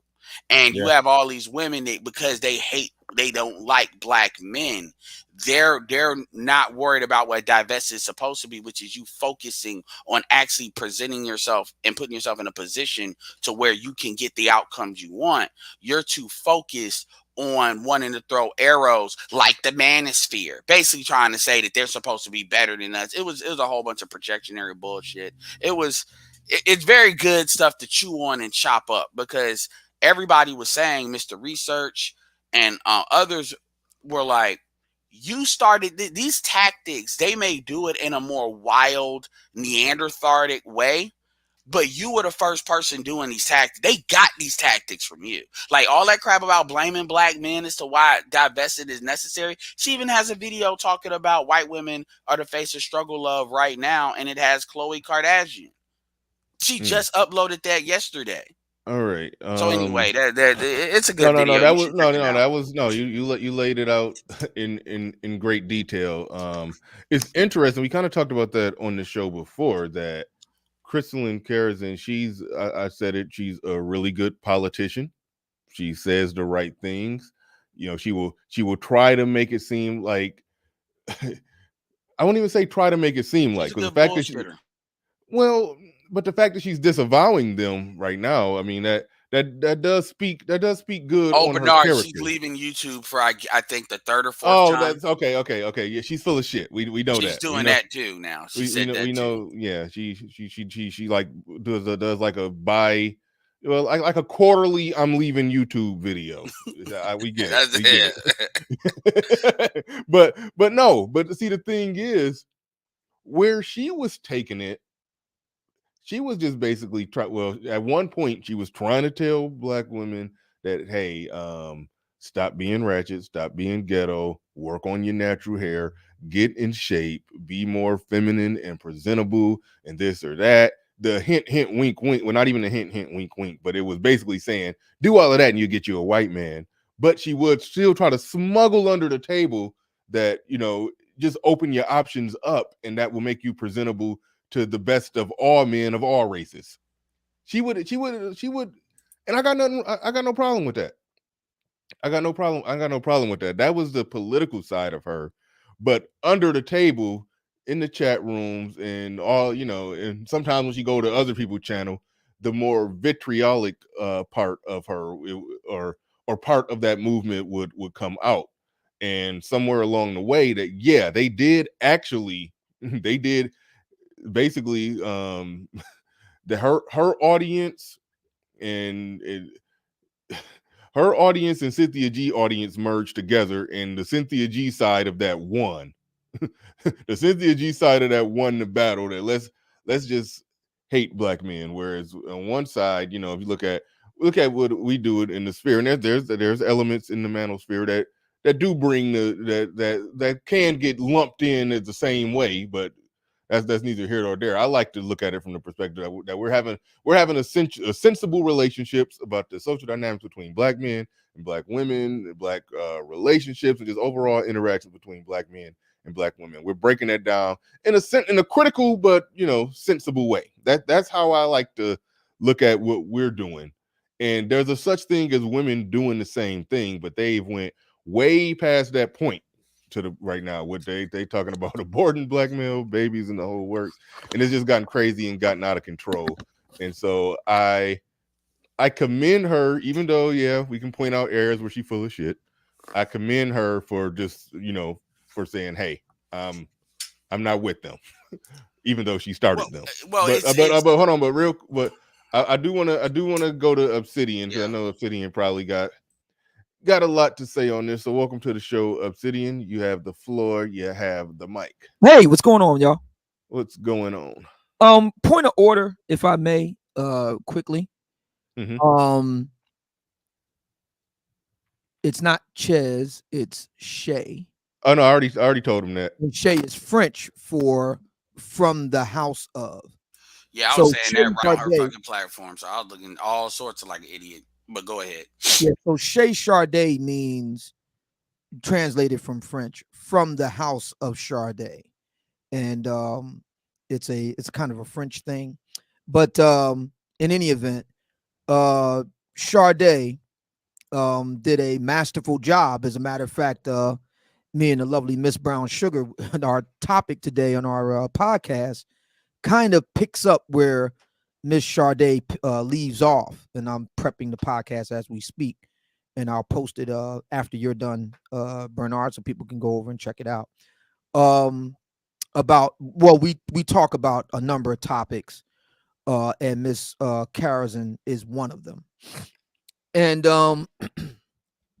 I said in the podcast this morning with the lovely Miss Brown Sugar that I see her as a very tragic figure in this sense, that the story by Mary Shelley of Frankenstein talks about a person very bright, creative, wants to kind of defy the rules of life itself and brings into existence a new form of it, but it quickly gets out of control. And I don't know if anybody here has actually read the actual story itself, not watched the films, but Frankenstein is eventually destroyed by the monster that he created.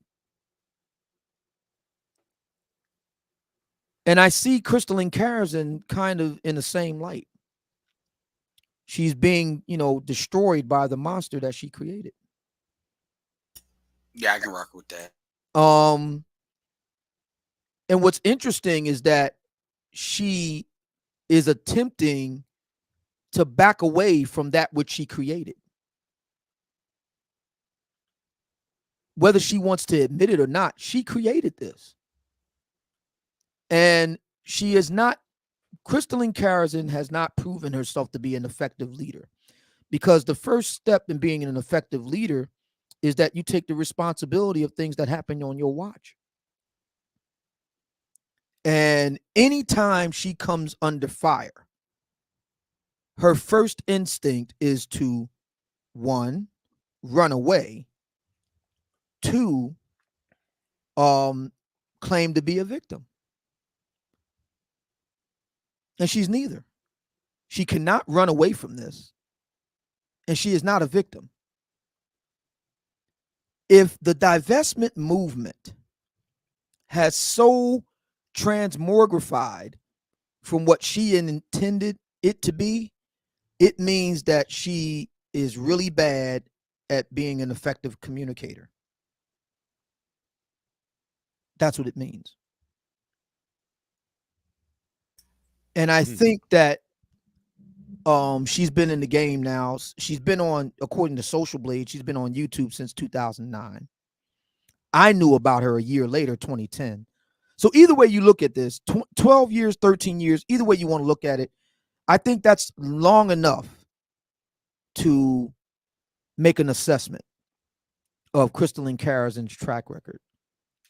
And I think that her recent live, and this isn't the first time that she's done this, has I think it speaks for itself about her track record.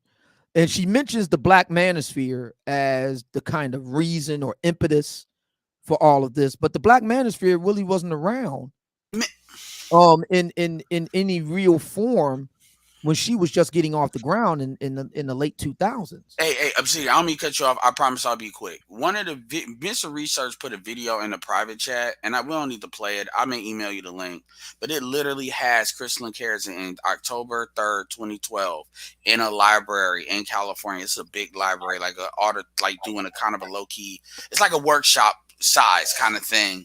That she's talking about her book. She had a partner, another Black female, and they're literally talking about like divesting or swirling at the time, and like why you should do it to like college students. This predates a lot. Only people who was around may have been like Tommy and SLP and them in their early form. So she, again, but go ahead. I just wanted to add that in there, and I got the link. It's like a whole hour and a half, and I was breaking that down. It was funny. Anyway.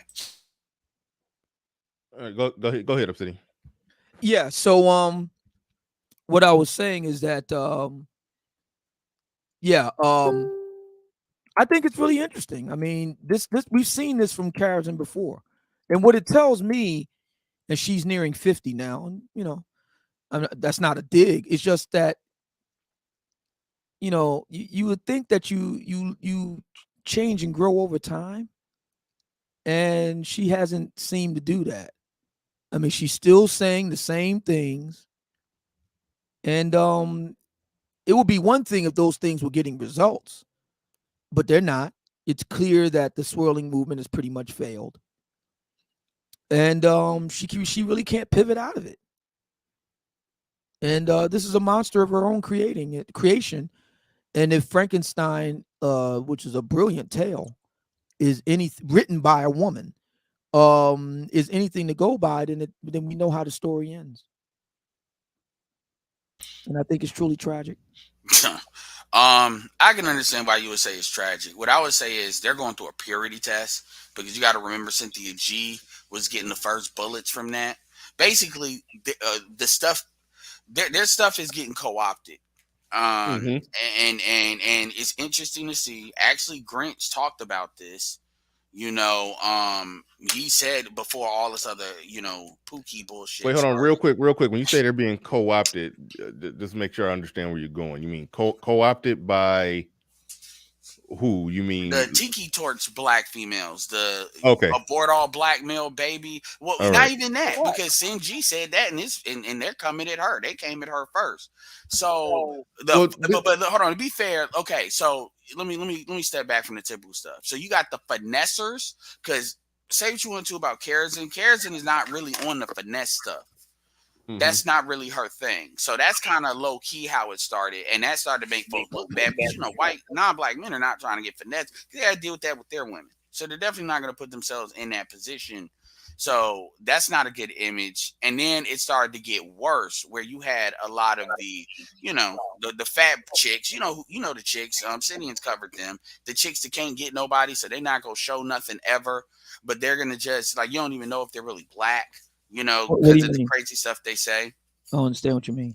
Well, what I'm saying is the chicks. I think he's referring to the nameless, faceless. Yeah, the femcells types. And Karen basically was talking about that.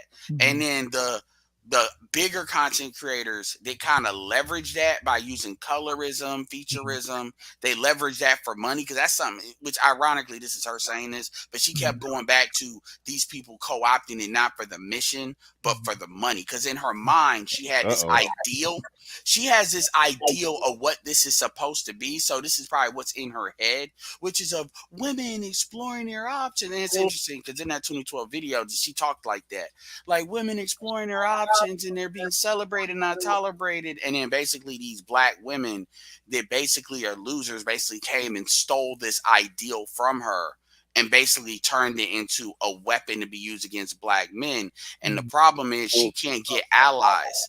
Women like her can't get allies from other groups if it's perceived to, it's going to be openly a weapon just to hit black men. And that's the problem she was kind of saying. Basically, to me, is that the movement can't really make her money in the same way that it used to, because the image of it is being tarnished. And she's trying to separate herself. But like Obsidian said, this is her legacy, because no matter how much she deletes content, we have enough of it to have a historical record of how she's comported herself. And using this to target black men, or at least blame black men for why black women have to swirl, which in that 2012 video, you see that. She was saying all of the beats. Black men date out that are successful, all this other crap. She started that. And that's the thing I'm going to hold on to. All this stuff is just a more rough version of what you were doing. Anyway. She can pivot out of it. She can get out of it. But in order for her to do that, she would have to take full responsibility. And okay, so she's not. I don't think that Crystalline is capable of that. I don't think Crystalline can handle taking the full weight of personal responsibility as a leader, and as a woman to do that. I don't think she's able to do that. But she can pivot out of it. I mean, she can definitely get out of it. And it's not a death sentence. It becomes a death sentence for her by her attempting to run away from the whole thing when the whole thing goes bad. I mean, she could, retake, wrest control and retake the ship. But in order to do that, she would have to say the buck stops here. This is something that happened on my watch, and this is what I'm going to do to change it. And she won't do that. It would be a lot more painful than, I mean, Obsidian, I hear what you're saying and you're right. But when you open that's like the Cliff Notes. When you open that book gets a lot more bloody, because the people, when you look at people like Chrissy and a lot of people that they are financially, and I'm not even saying Chrissy's like the worst on some abort black male baby stuff, but that's just the first door, because they don't even get along, right? And I saw that as a shot at her. When she did that cartoon character, she made sure that was a content creator she was talking about. And that was very specific. You got women that they're financially invested in kind of fanning those flames, because they've gotten money for a while now. And then you got some of the more lower tiers of those females that they have no fucks to give. So they're going to start that war will be interesting. And the thing is, I would ask you, Obsidian, who else do you think would even sign up with her? Because I don't think she could do that on her own. She would need a couple of other women, high-level women, to help her really wrestle that. That's not something she can't go against all of them on her own, even if she made the decision to do so. And we know brothers ain't gonna help her. Well, that's an interesting question. And I want to deal with this nameless, faceless thing too. I want to get with that in a minute. But I think you raised a really good question, Edward, because you're right. She would need, ideally, some help. Like so April. The question we would have to ask is who would be first. The first question is, who can help her among black women in the space who are social media influencers that are more or less adjacent to her, who can do it? And then of course the harder question becomes, who would do it? So that I can't, I'm drawing a blank on both. If you talk about possibility, now I'm drawing a blank on who would. But as far as you want those, her and April Mason already had a little photo op with each other. Yeah, the problem is, but does that mean that they're allies? Because they did a photo op, does that then mean that they're allies? Not on some shit like this. Well, if Crystalline Karazin is moving towards a more balanced middle ground position, I don't see why her and April Mason wouldn't be but cool. The problem is that they made their bones on a proposition that they were going to team up with the notion of swirling. So that would mean that not only would Crystalline need to take a step back from that position, because here's the problem for Crystalline.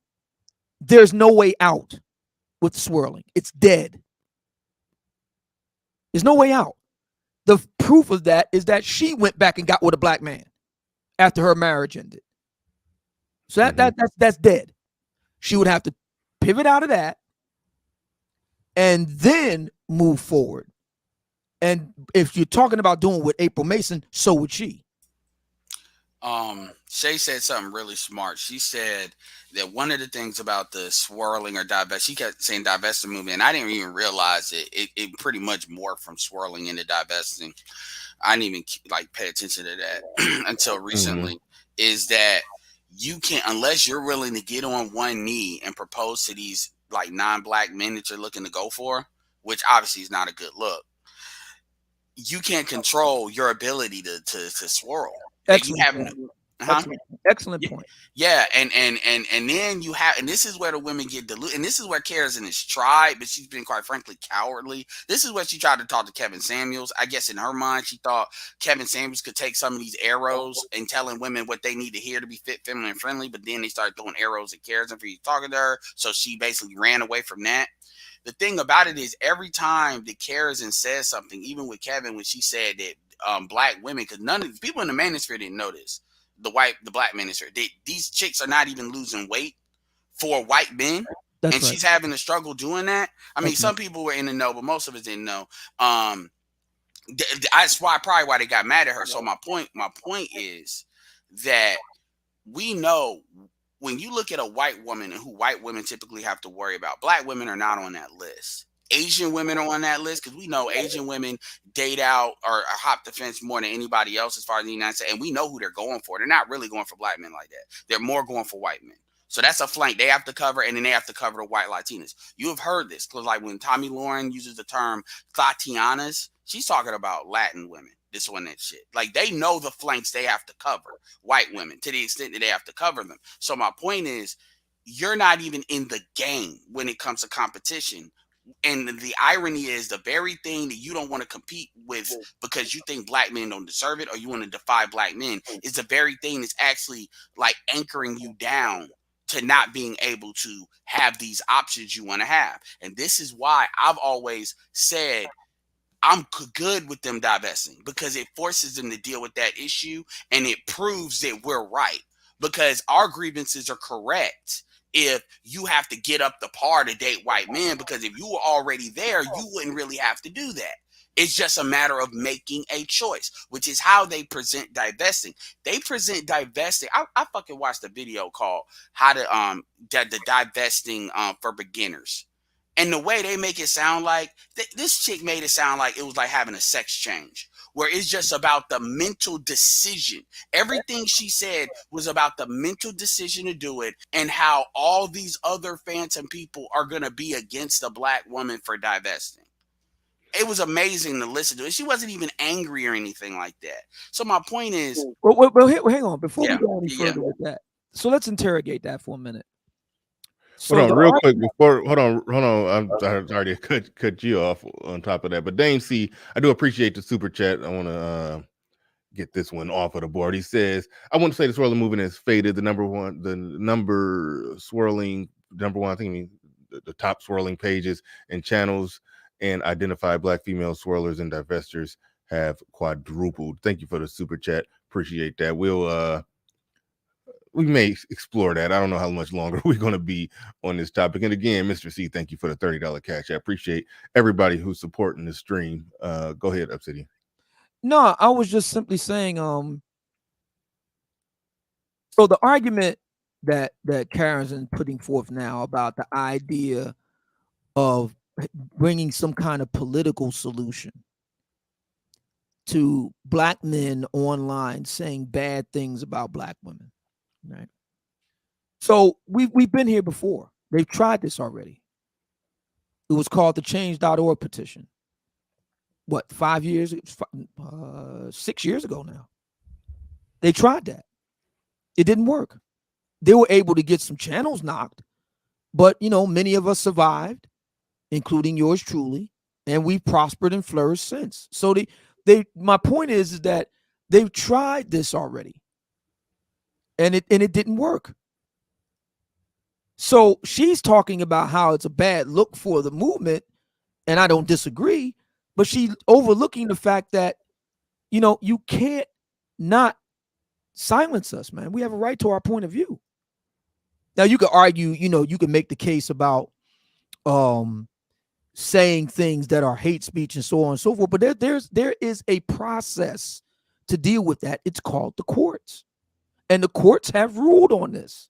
The Supreme Court ruled back when I was going back with my back and forth with Ms. Thang, Sophia A. Nelson. The Supreme Court ruled that just because it's something you don't like, it doesn't mean that it's hate speech. It just means you don't like it. And so therefore the case is settled. What black women are attempting to do is to get black men to shut up. And that dog won't hunt. They have to contend with us. Yep. They have to. Get in here and deal. I told you can't Shay, run. You can run, but you cannot hide. Get in here and deal. I told Shay they're trying to wait us out. And I said that's what I told that dude that did the video you were covering. And I said, that's not going to work. No, it's not going to work. And here's the other thing that's really that's bothersome for Karen. The black manosphere has essentially gotten the black women on our side. More and when this goes to the point about nameless, faceless black women. And Sade made a powerful point that I want to reiterate right now. Beautiful women don't hide themselves. They want you to know that they're beautiful. You know that immediately from their social media. So all of the voices out there that are hiding behind a shroud, what are we really saying here? What are we really saying with these ladies? It's not that they're dark skinned. Crystalline Carrison doesn't hide the fact that she's darker skinned. It's not that. It's that they're unattractive and they're not willing to do the work to become attractive. They're not willing to do it. Now, in my conversation with this brown sugar, who works very hard, and I saw your lady too, Bernard, on Patreon, thumbs up. You got a good eye. Thanks. And you see my lady before you actually was sitting next to her in December. So you've seen her firsthand. So the deal is this: black men in general, black men in particular, are told regularly, hit the gym, fix your teeth, fix this, fix that, shave, dress better, do the work. Nobody denies that now, from Kevin Samuels and Dr. Jordan Peterson on down.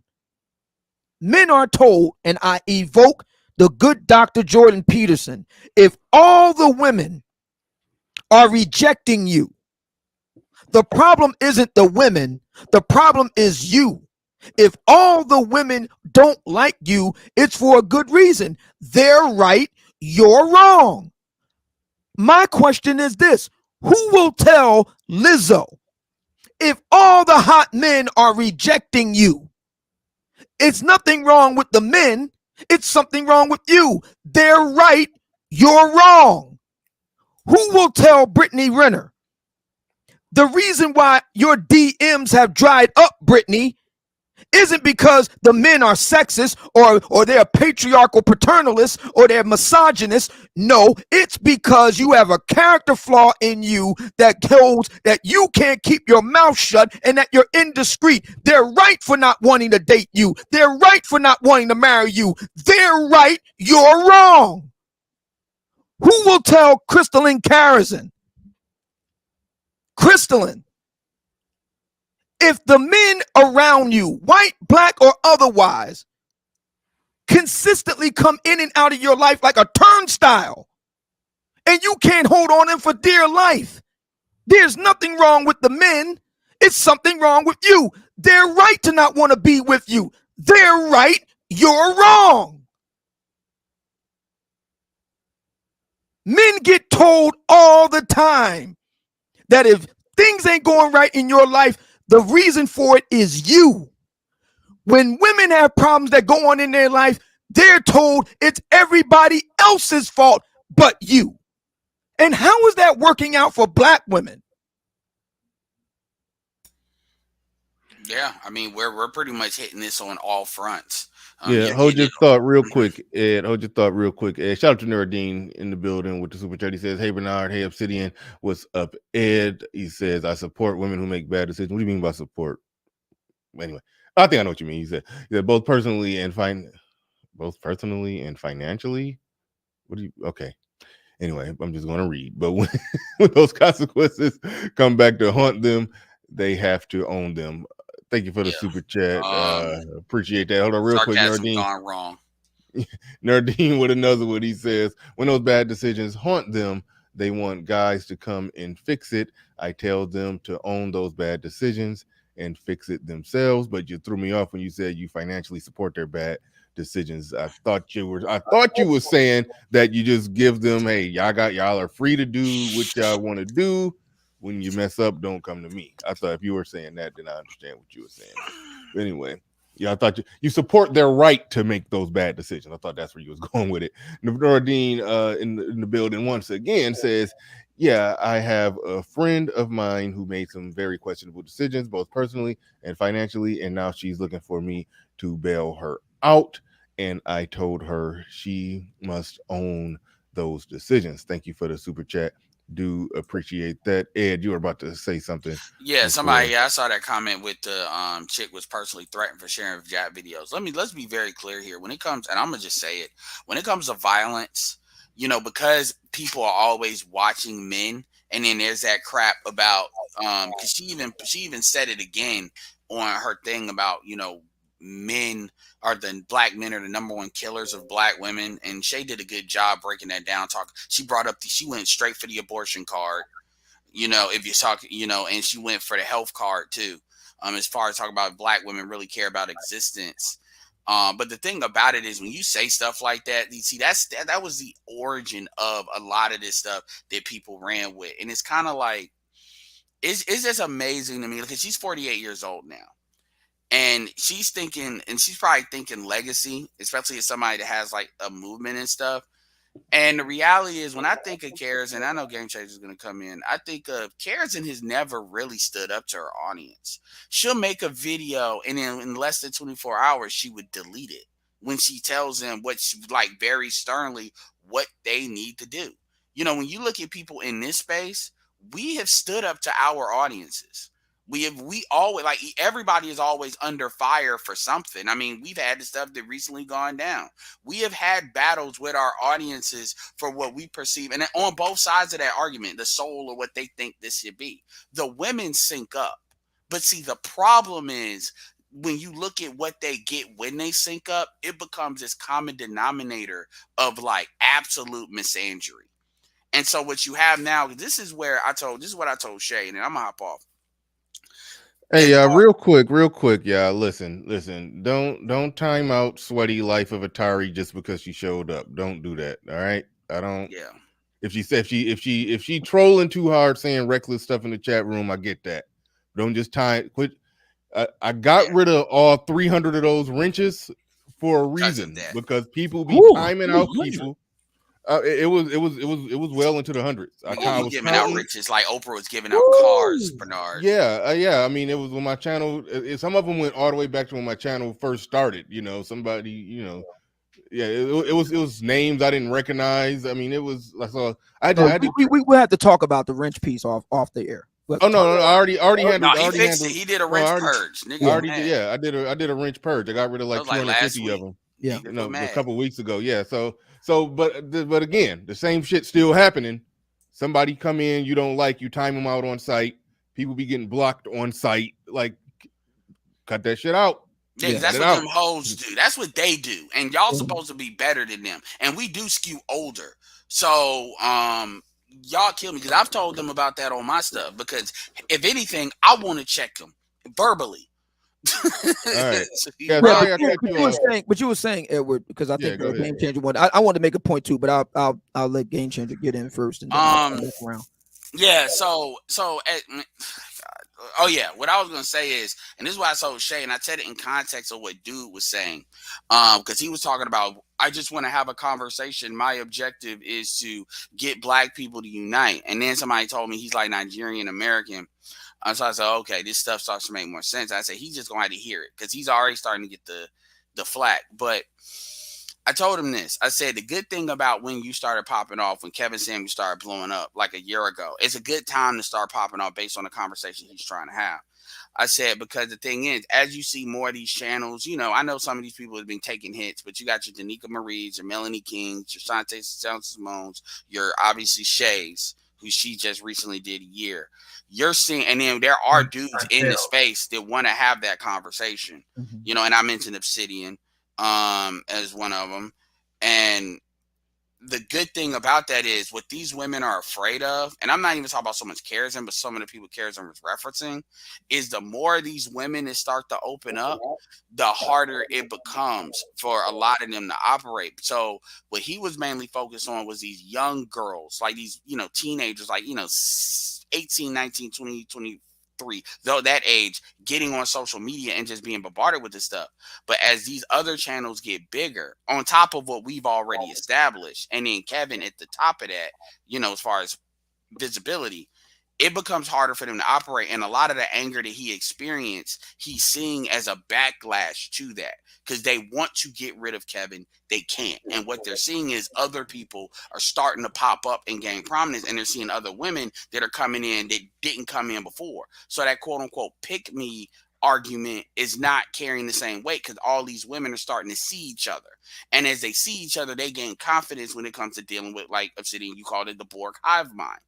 And so that's why I explained, that's why he dealt with all of that fire, because he didn't really understand where that was coming from. So it's a good time because their stuff is fading.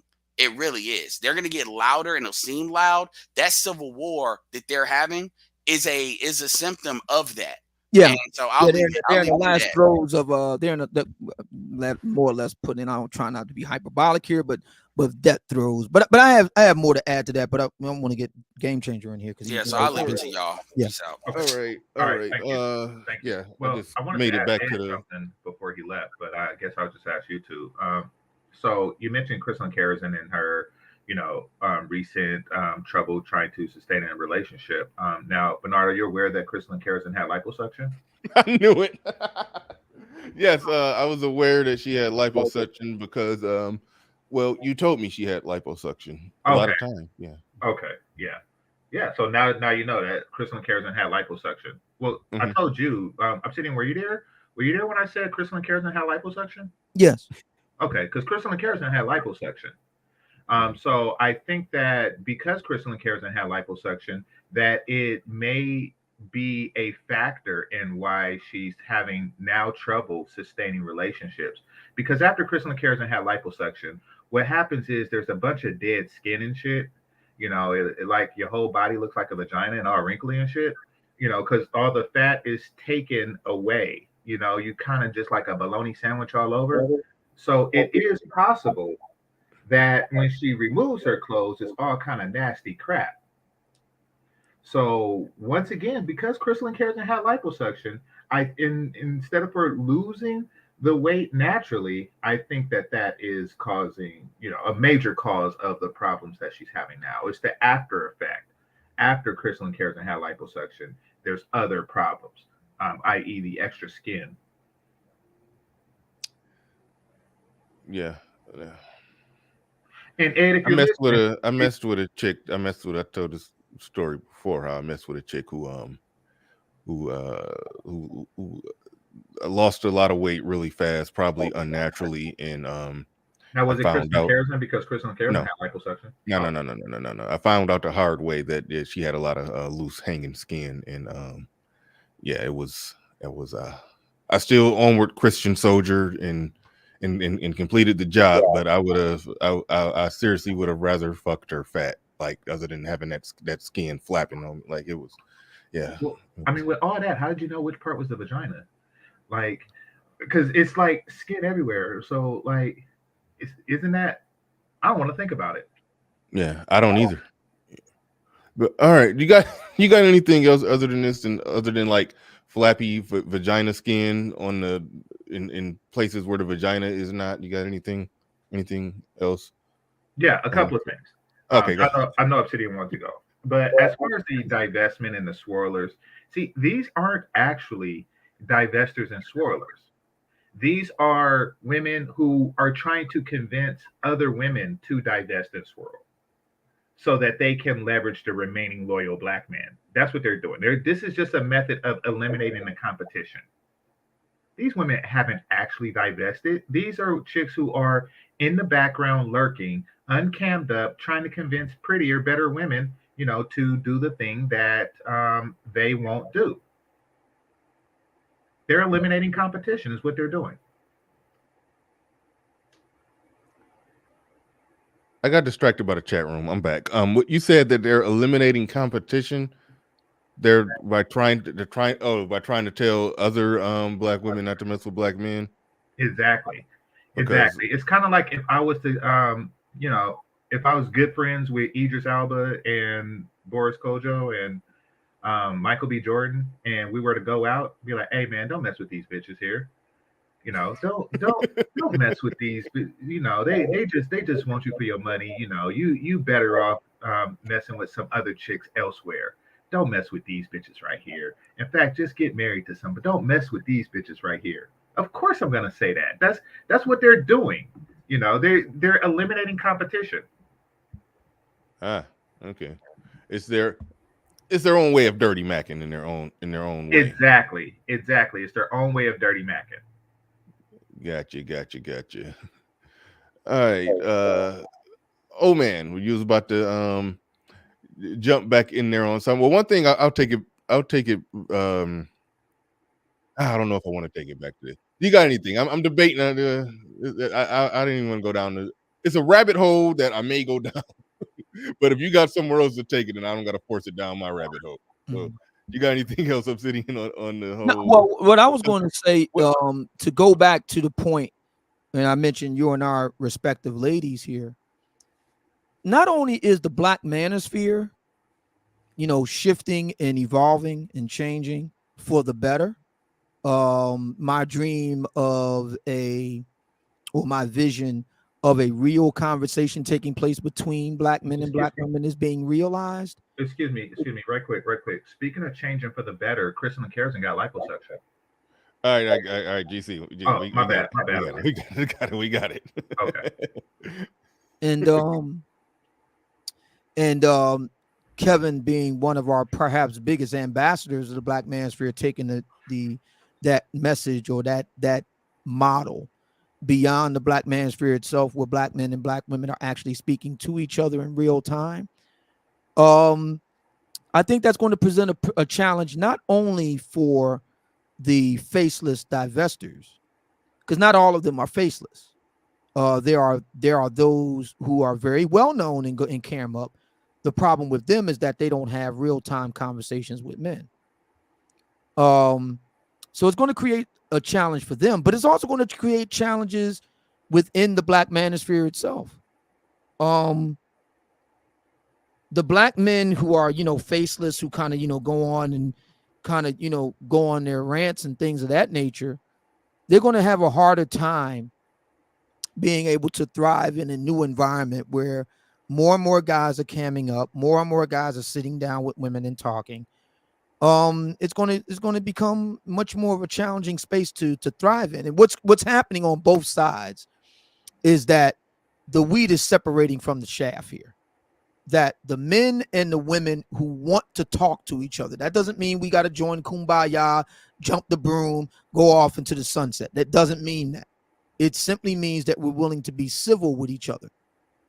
I think that's going to be, as Lil Big Nate put it, a kind of, great separation from the Black men and the Black women who really don't. They just want to, do what they've been doing. And I think what I propose is that we have self-selection take place, which is naturally occurring.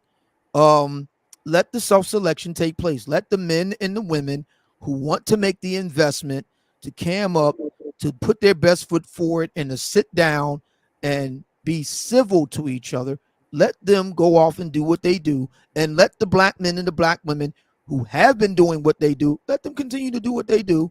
I predict that the latter group won't want to do that.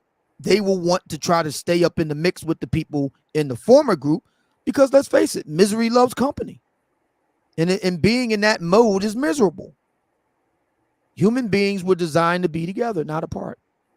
And Black people are no different. When we say human beings were designed to be together, not apart. We're not designed to be solitary individuals. No, I understand that, but while you're applying that notion, which is true, that human beings were designed to be together, not apart, you're applying that to an online space. I am. An online marketplace of ideas. I'm not exactly sure that applies. Even though, to what you're saying, I do like conversations between men and women. People could deny it all they want, but the proof is in the pudding. Kevin Samuels and Fresh and Fit are the two biggest things that came out of this space. Well, Fresh and Fit have patently, repeatedly said they are not part of this space. Well, it does. Yeah, no, that's fair. They can draw a line in the sand and say we're not a part of any manosphere if they want to. But either way it goes, I'm just saying conversations in real time. That's what people want to see more than they want to hear somebody reel off talking points and analysis and reaction videos, or read this article and pick it apart. They if you can get that person in real time to sit down with you and have the conversation, people enjoy that. People see that, and the people. Yeah, that's the other one that was at the tip of my tongue. Their show. Like right now, I think I think they might be on, and I mean, they went on for like an hour, and they had like 200 views. It was just all guys there just talking. Yeah. When they do the show with the ladies, when they get crazy K and Taylor chick of they go to going, you know, it get a little wild sometimes, but at the end of the day, it's still a good debate. People like to see debate and interaction. Yeah. So that's a part. I'll say this. I don't think that's absolutely required that you do that. I don't think it's required. So when you say a separation between those who will do that and those who won't, I don't think it need to be a separation. I think everybody can have their own lane and how they do things. But that's what I mean.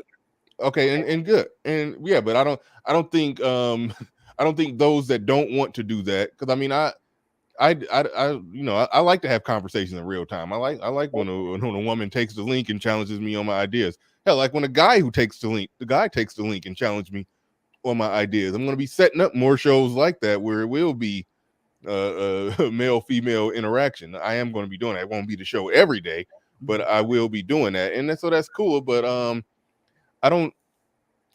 think it is a separation, and I talked about this when I had Crimson Cure on. I do see competing ideas, and you go all the way back to before there was a Black Manosphere, so you probably could speak to this better than me. Where there was and probably still is, but it definitely was earlier on in the white manosphere, because I heard Turd Flinging Monkey and Sandman talking about this, where the more hardcore MGTOWs, men going their own way, and the people who are more on the side of what they call the trad cons, the traditional conservatives, and the men's rights activists, it's like though that was a camp over there. Then it was the hardcore MGTOW, leave these women alone, just use them for just a sexual release, but but keep them out of your life in any major way. Those and the more traditional conservative types always, they always bumped heads. They always bumped heads. My question becomes why? Because people with more of a MGTOW view of it, they look at the traditional conservative types as essentially going back into the meat grinder. For who? I'm sorry, what? If you're a MGTOW and you decided you want to go your own way, nobody's trying to force you back. Yes, no, I'm not saying that they're saying somebody's trying to force them back. But why are they concerned? No. I'm saying that there's people who are of similar ideology, came out of the same space in the same algorithm, but I'm just saying that that's a difference in ideas and views, and those people always have a disagreement with each other. And I think in some ways we're seeing that. Why are they disagreeing? Because they're ideologically different. But okay, so let's play this out in real time. You and I are reasonably conservative. I consider you and I more moderates. Yeah. We're to put a face on it. We're like a George Romney. That's Mitt Romney's father. We're more of a George Romney type Republican. Okay, if we had to put a face on it, we had to put a label on it. Okay, me, you, Bernard. Okay. Neither one of us are really all that taken with we don't talk about MGTOWs a lot. Every so often, you may say something, I may say something, but and in the general course of our day-to-day interactions, we sat down in Atlanta and chopped it up for well over an hour on the camera. The word MGTOW never came up. Right. I mean, it's just. And by the way, that's our conversation playing in the background. If you didn't notice, right there. Yeah, it looks great. And we, it just doesn't come up. I mean, they do what they do. God bless them. We do what we do. God bless us, and that's that. So I don't even see where there's this idea of competing ideologies and all this. Okay. It shouldn't be a fight. It shouldn't be a fight. But all I'm pointing out is that is an area where two people who are, for lack of a better way to describe it, manospherians have different views. They don't need to fight about those different views, but those different views do turn into it can, if people don't check it, or if people don't just say, hey, I disagree with this person on that, but I'm going to stay out of his way on that particular issue, and hopefully he stays out of my way on this particular issue. Right. Then it doesn't have to be a problem at all. Right. It doesn't have to be a problem at all, but it ends up being a problem in these YouTube streets. And I saw it played out in the white manosphere, where somebody who's in the white manosphere, who's a traditional conservative, more like a men's rights activist type, and then somebody who's a hardcore MGTOW. They're in the same algorithm. They kind of run in the same circles. They may end up on the same panel, but then some disagreements will come up if somebody is talking about, family and men leading their families and blah, blah, blah, blah, blah. That hardcore MGTOW says, what? That sounds like you're going back into that meat grinder. That sounds like you're setting yourself up for failure. And if you're telling other men to do that, you're setting them up for failure. It's all about. But see, that's just it. I'm glad you said that. That's the trick. We're not saying when we were in Atlanta, none of us was trying to, campaign to get new guys in the camp. Quite the opposite. We're looking for reasons for you not to be in the camp, because we do heavy vetting. Shout out to Lil Big Nate, and I'll be in touch with you very soon, because I'm going to need your superlative CIA level vetting abilities for this next event in June that we got going on. That's just it. We're not trying to recruit anybody. This is about men. I love what Lil Big Nate said. Men of like mind. Let men of like mind select and go where they feel they're best slotted for, and go on about their way and do their business. The problem in Black America is that we have serious boundary problems. This isn't just for Black women, although it's definitely true for them. It's for Black men too. It's not enough for Black men to say, okay, we just disagree to disagree. You go your way, I go my way. The late, great Uncle Dave talked about this almost to his dying day, that Black men just can't live and let live. And I told you the reason why, because it sucks over there. It does. All right, you're not living and letting live, and telling them it sucks. But it does. It's the truth. You were so close to some live and let live, but then you said, but it suck over there. It sucks. Now I want to say something else, if I may, because there's a number of brothers in the chat room who raised a legitimate point.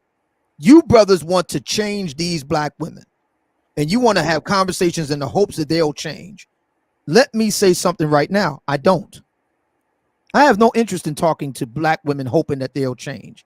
You know who I have interest in talking to? I have interest in talking to Black women. Once again, shout out to Lil Big Nate, of like mind. It's self-selection, not coercion. See, a lot of Black folk are fixated on the idea that you got to change somebody. And it's not even that. I think that's a bullshit argument, because they don't apply that argument across the board. What do you mean? I don't think these same people would go to Fresh and Fit and say, look at them. They're trying to get these. They're trying to get these women to change. No, it's a conversation about ideas. Why do you think that is? I don't know why it is. Guys will say this in this form, in your form right now, and they're really talking to me. So they'll say that to me, but they won't say it to Fresh and Fit, even though the women that I talk to and the women that Fresh and Fit talk to are miles away different. Why do you think that is? I don't know why that is, but it's an across the board. They apply that to some people, but they don't apply it to others.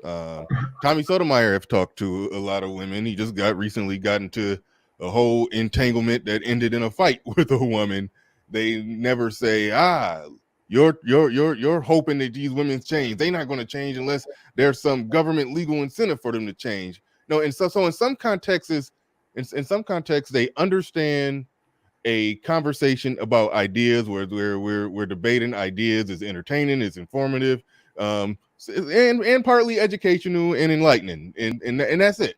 In some contexts they understand that, but in other contexts they want to hold people feet to the fire about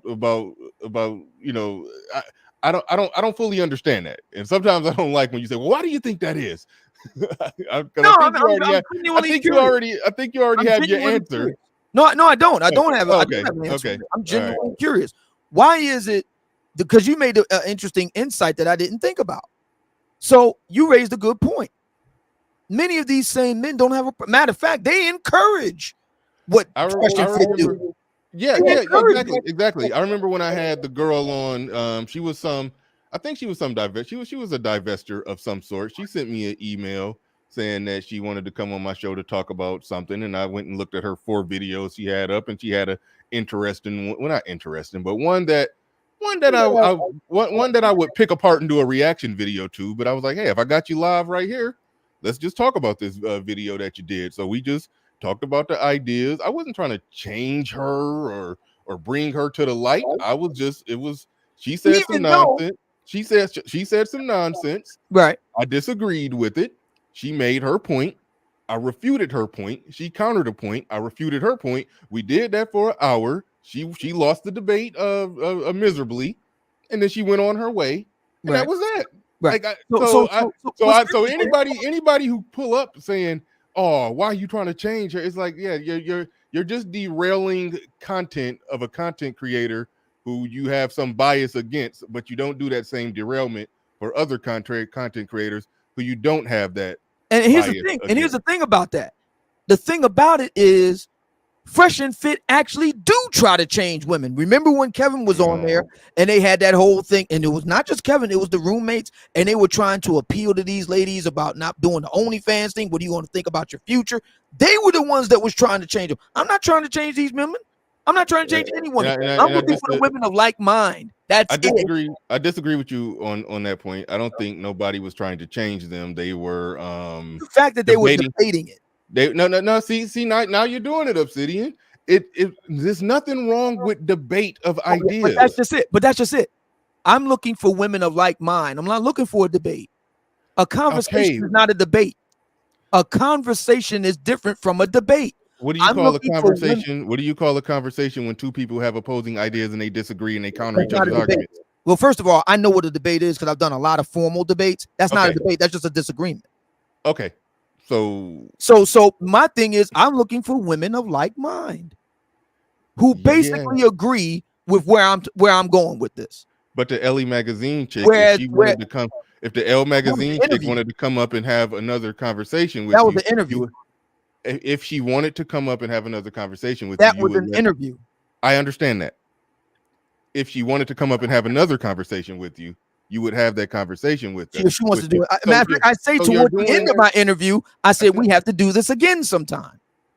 I think the best way to say what it is that you're trying to get at is the women that you would want in your life, and the women that you want to see flourish with black men are women who are of like minds of black men. But at the same time, you do understand that in this online space, I mean, Kevin Samuels is the evidence of this.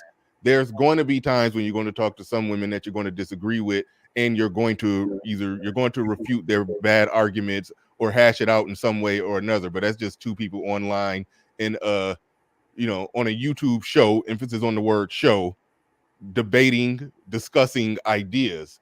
That's one thing. And I don't like when people try to come in and say, well, why are you trying to change this woman? It's like those are deliberate derailment tactics. When people the question becomes people come in trying to derail a conversation. Right. I time people out for that when they say anything that I think falls in line with trying to derail a conversation. Yeah. Exactly. The question becomes why. See, my thinking is I would love, and see, I'm somebody when it comes to Fresh and Fit, the idea that they're talking to feminist women. I actually, as you pointed out, talk to card-carrying black feminist women, the real deal. Okay, I'm probably the only one in this space to have done so, and done so consistently over the past 7 years. All right, I have the receipts. So my thinking is this: I would love to have a more structured, formal debate with black feminists. The problem is they don't want to have it with me. These are women that want an echo chamber, and that's okay. They can have that. There are black men who are the same way. They have so much to say, but they don't want to go head on with me in a formal, structured debate. They want an echo chamber. That's okay. They can do that too. See, a lot of black folk confuse being disagreeable with having a disagreement. There's a difference between the two. The vast majority of black people have no idea how to have a conversation, no idea how to conflict resolve, no idea how to disagree, none of that. So what they conflate is I'm going to go there and prove her wrong. And okay, great. You prove her wrong. Now what? Okay, great. You prove her wrong. Now what? Well, okay, come on. Do you say that to Kevin Samuels though? Do I say that to Kevin Sam? What do you mean? I mean, he's become a millionaire proving women wrong. He's become a millionaire by being very entertaining. Mm-hmm. He's become a millionaire by having real-time conversations with black women. Mm-hmm. He's become a millionaire by helping black women get what they claim to want. That part too, yeah. That's how he become a millionaire. Matter of fact, he even tells people that I intend to become filthy rich by helping other people get what they want. Black women want high-value black men and live a luxury white lifestyle. He has succeeded in doing that, and that's the reason why he's a millionaire. He's gotten 50 black women, 50 plus black women married off, compared to how many that Crystalline Carrison has done. Right. Look, Indigenous TV, until you go and take those comments to chat rooms, until I see you taking those comments to chat rooms like Fresh and Fit, Donovan Sharp, until like yeah, like until I see you taking until I see you taking that kind of stuff over there, don't come over here with it. Oh no, I'll speak to it. He listens to me religiously because let's be honest here. This is the crux of what we're getting at here. You have faceless guys who spend their time going around trying to find a gotcha. They're not trying to find some way to build something. They're trying to find ways to tear down, find ways to disqualify somebody. It doesn't bring anybody together. It keeps people apart. So his thing is, I said to the Village Arsonist on my show, he asked me he being the TVA asked me a question. No, hold on, wait. Let me deal with Panther God. He said freshman Donald Trump don't care about black women.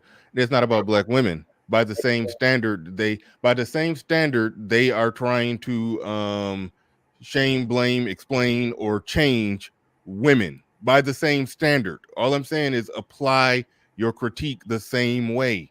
That's all I'm saying. But they already knew that. That's not asking a lot. It's not about black women with the same. I mean, come on. But they already knew that. They knew that. And so he asked me, well, what do you want these women to do? I said, yeah, stop choosing Pookie because I'm tired of you complaining about Pookie. If Pookie was so great, why do you complain about him so much? If Pookie was so great, why does the black love machine exist? I'm saying if you want a different output, you got to use a different input. If you want a different result, you got to do something different. Stop choosing the dudes that make your life so miserable. It's really simple. That's what I'm saying to black women. I've been saying this consistently for 7 years. If you don't like the outcomes you're getting with a certain type of black man, do something different. Now, what I find interesting with the divestment swirling crowd is they want to leapfrog over all these black men here to a white guy instead of just choosing a better black guy. Once again, they're not doing that. They're trying to encourage others to do that so they can have a shot at the better black guy. But then, okay, so I get what you're saying, Game Changer. I can't prove that you're right or wrong, but I will concede that there is there is scientific evidence for what you're talking about. It's called derogation of competitors, or as we call it, dirty macking. Okay, right. Fine. They're psychological, but the proof is in their behavior. You mentioned the ones that you mentioned. Please stop interrupting with the word fine. I'm not interrupting you. I'm actually agreeing with you because I want to make the next point, which is hold on. Game changer wanted to finish his point before. Yeah. So I think that the evidence comes in the fact that the ones, because you mentioned the ones that cam up versus the ones that don't cam up. Now, even the ones that cam up, the Crystalline Carrisons, the Cynthia G's, those of their type, the Paris Milan, these are women that date, mate, obviously, and relate to black men while trying to teach others how to divest. And then you have the ones who don't cam up and they try to teach the ones, the masses, to divest. I mean, I think it's a clear pattern of behavior that these women don't want to divest themselves. They're just trying to, like you say, they're degradation of competition. So what my response to that would be, why not just directly compete for the men that you want? Because they'll lose. Yes. That's why it's called dirty. It's a dirty. Work to improve, level up, lose the weight, be nicer, better hairstyle. Go to Kevin Samuels, get an image consult. Do better. Mhm. Directly compete. Do better. That's it. No, they're right for not wanting to date you. You're wrong, sister. The brothers are not checking for you, not because you're dark skinned, because you're too fat. They're right, you're wrong. The brothers are right for not wanting to date you because you got a big mouth. They're right, you're wrong. You cannot be mad at men as a class because they're not checking for you. That's a wrong road to go down. If all the men are rejecting you, the problem isn't them, the problem is you. They're right, you're wrong.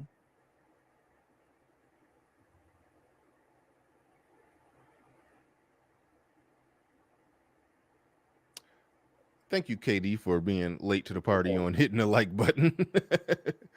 Appreciate you, KD. One of my biggest supporters.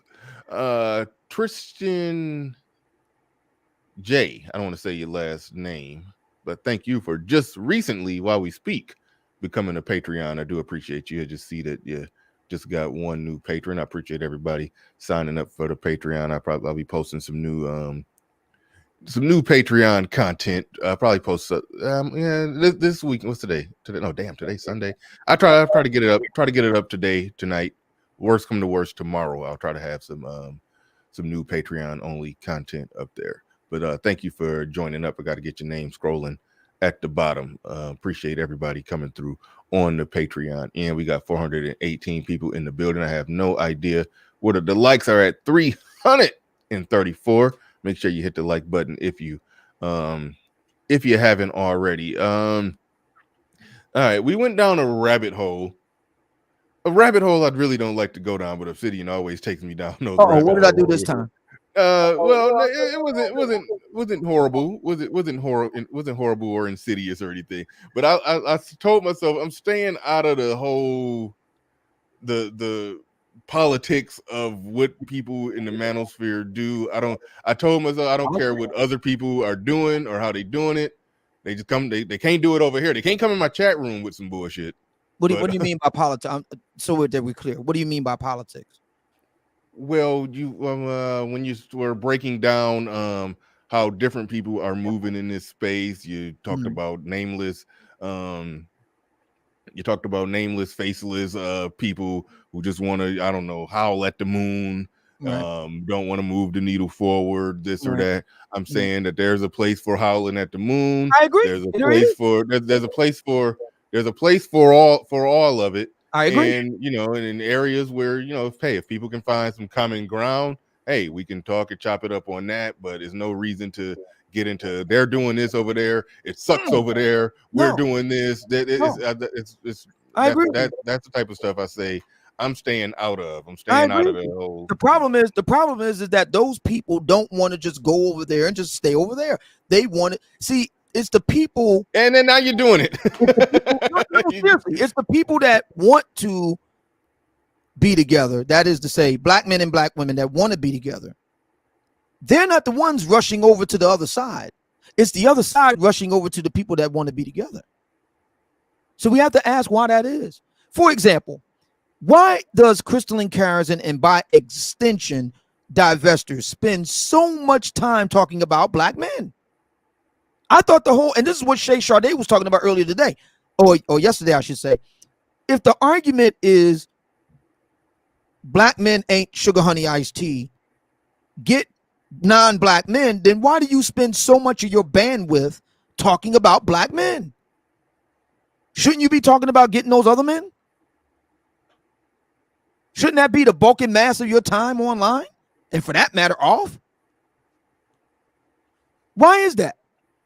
For the other side, for the black men, okay, if you made the calculation that black women ain't sugar honey iced tea, fair enough. Okay. and that you're going to go elsewhere. Okay. So don't you say the same? Don't you spend, your time talking about those other options? Why do you spend so much time talking about black women? Why so much bandwidth devoted to it? I got it. I got an answer to that question.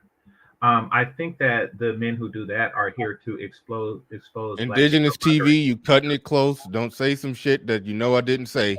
People have gotten blocked for trying to pin it. If I say something, and I know you're smart enough to know what I mean, but you try to say to the chat room that I said some shit I didn't say, I've blocked people for that. Come on, man. You cutting it close. You cutting it real close, indigenous TV. Come on, man. Come back. So I think the men who do that, they're trying to expose black female fuckery. Oh, say that again. Yeah, he said they're trying to expose black female fuckery. They're not by doing what? By doing what? Game changer. Oh no, he's talking about the people who tend to, instead of trying to unite with black women, try to point out their faults. I'm saying that they're exposing black female fuckery. Oh, okay. So if they're not trying to unite with black women and they want to expose black female fuckery, to what end are they doing it? You tell me. Isn't that your? I don't know. I mean, I want to be with a black woman. Everybody's seen my black woman. Mm-hmm. No, I'm saying to what end were you? Oh, I guess to make a mint off of exposing black female fuckery. I think that's what they're trying to do. Well, they're not very good at it. Okay. Because they don't make money at it. As a matter of fact, Crystal Carrison doesn't even make money doing what she does at it. I don't know what they you're talking about. What I'm talking about is the black male analog to the divestors. The black male analog to them, whatever they may call themselves, whatever you or anyone else may call them. If the argument is, as you suggested, that they're attempting to expose black female fuckery, okay. So to what end? If they don't want to be with black women to begin with, why are they spending so much time trying to expose it? Then you say that because they're trying to make a mint, okay. They're not very good at it. See, I'm good at talking about black female fuckery. I made it a household phrase, and I did that while having a black woman all the time. Okay. Well, what they're doing is what you're attempted to do in the past, but I was just answering that question. I'm not really here to judge or gauge if they're good at it or not. So I don't know if they are. Okay. Yeah, my only thing is in talking to the point that you were making, Bernard, about my point about the camming up thing, which I was following Shay Shardae's lead on, that is to merely say that we're moving into a phase, and who knows how long it may last. It may be here today, gone tomorrow, that black men and black women want to talk to each other. And we're starting to see a great separation taking place. The black women who want to do this, the black men who want to do this. And it's clear that there are black men and black women who don't. So the question, what I suggest is that just let nature take its course, let self-selection ensue. But I'm betting that it won't be a clean thing, because those who are on the don't want to side, on both the male and female side, will be the ones making the most noise. And there's a good reason for that. Yeah, I really don't. I mean, I don't have a problem with the people who are, who are doing what they're doing. All right. To that, I could just say, okay. But Michelle Shardae does make a really good point about the camming up piece too, because let's face it, this is a visual medium, and the more that I and my lady cam up, the rule over at my place, House Obsidian, is you see what I'm working with, so now I need to see what you're working with. That's a prerequisite to getting on my show. The more I do this, that will be the rule. I'll fix it gradually, since I'm doing this gradually. Since I'm doing this, first you see still pictures, and okay, so as I do, the people in my show have to do. I ask no more of them than I'm doing myself. So, you have to see, you see a still picture of me. You want to get on my show, you have to show a still picture of yourself. You're not prepared to do that, and you have to match my verve. If I'm dressed well, you have to be dressed well. If I'm in a nice environment, you have to be in a nice environment. That's only fair. We have to give the troll mentality as little room to roam and operate as possible. They can go to their places where they can do all the trolling they want to their heart's content, But see, the big part of the troll psychology is being able to come to your nice house and Yes. do what Dave Chappelle said in his skit about Rick James, take their muddy boots and put it on your nice white couch. That's a good point, because like I just timed somebody out because he just said Bernard doesn't have a problem with them, but he blocks them. No, I don't got a problem with them doing whatever they want to do on their channel. And please keep in mind, I'm not talking about somebody who just disagrees. I'm talking about somebody who just come over here on some muddy boot, fuck your couch, nigga, and just try to just derail and do just they come in here with some nonsense. With some attacking my channel, attacking not just disagreeing with a point, right? But exactly. Attacking the existence of the conversation and topic that I'm having. It's like, you know, some people, yeah. If you come in, if I have a YouTube, I don't know, I use the restaurant analogy. If I have a restaurant and I sell cheeseburgers with jalapeno peppers on it, right? You should try that, by the way. That actually. Oh my goodness, I can't do that. Oh my goodness, I cannot do that. Yeah, if a cheeseburger with if I have a restaurant and I sell cheeseburgers with jalapeno peppers on it, and somebody comes into the aisleways of my restaurant and they say, "Hey, everybody, cheeseburgers with jalapeno peppers on it are nasty. Right? You shouldn't eat it. Right. It's nasty. This is disgusting." Right. I sell cheeseburgers with pickles down the street. That's you know, somebody.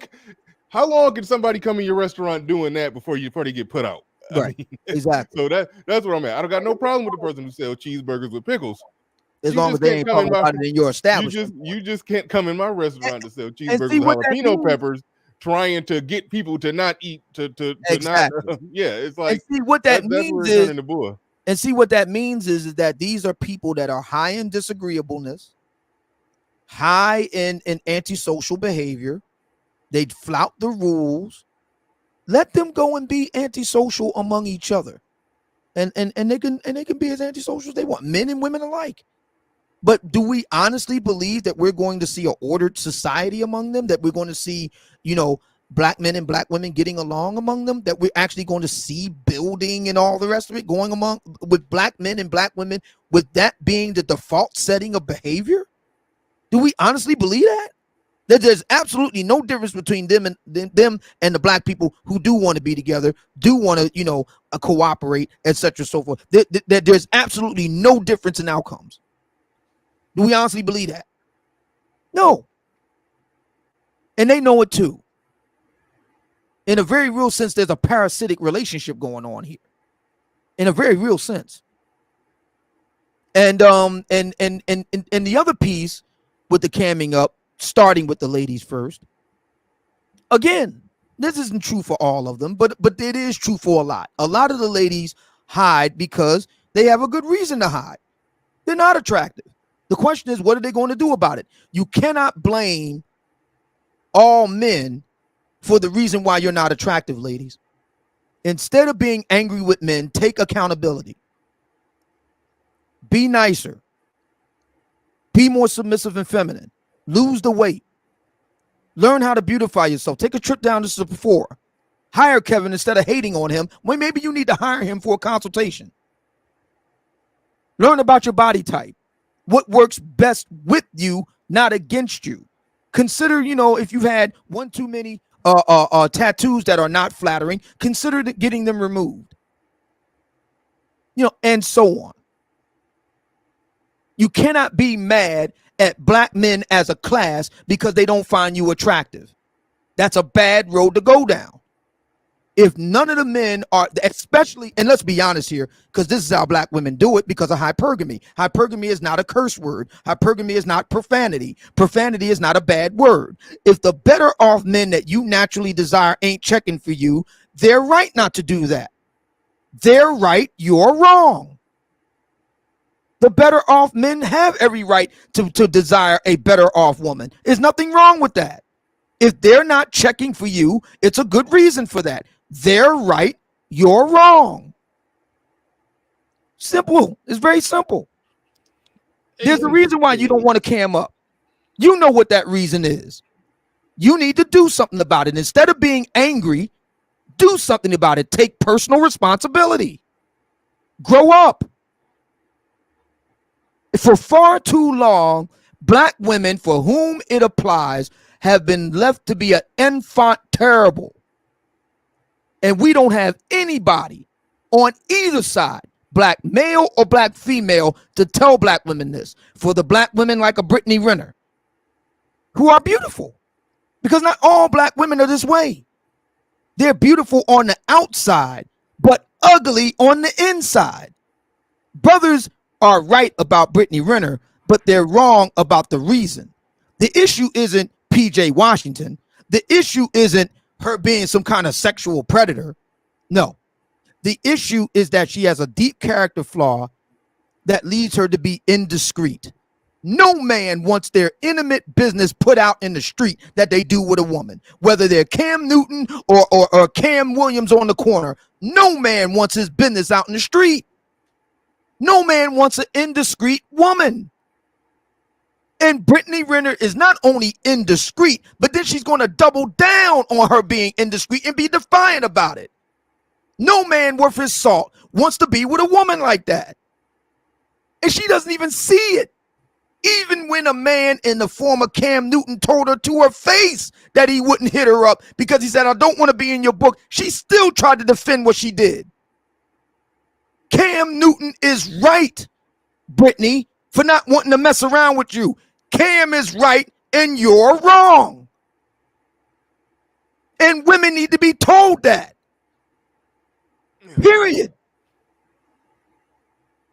If the plurality of men, this is what Brittany herself said out of her own mouth, it dried up.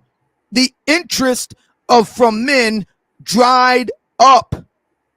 Not because of her body count, not because of what went down between her and PJ Washington, but because she wrote a tell-all book talking about all her business that she did with these men. No man wants to wind up in her book. I don't, you don't, Cam don't, no man don't. And she refuses to see that and to even say, I'm sorry. All these men ain't avoiding you because of sexism, Brittany. All these men ain't avoiding you because you're some type of sexual predator. You're evil. No, they're avoiding you because you got a big mouth. They're right. You're wrong. God, I wish I could talk to Dr. Jordan Peterson because I got to ask him that. I need to hear him say it. They're right. You're wrong.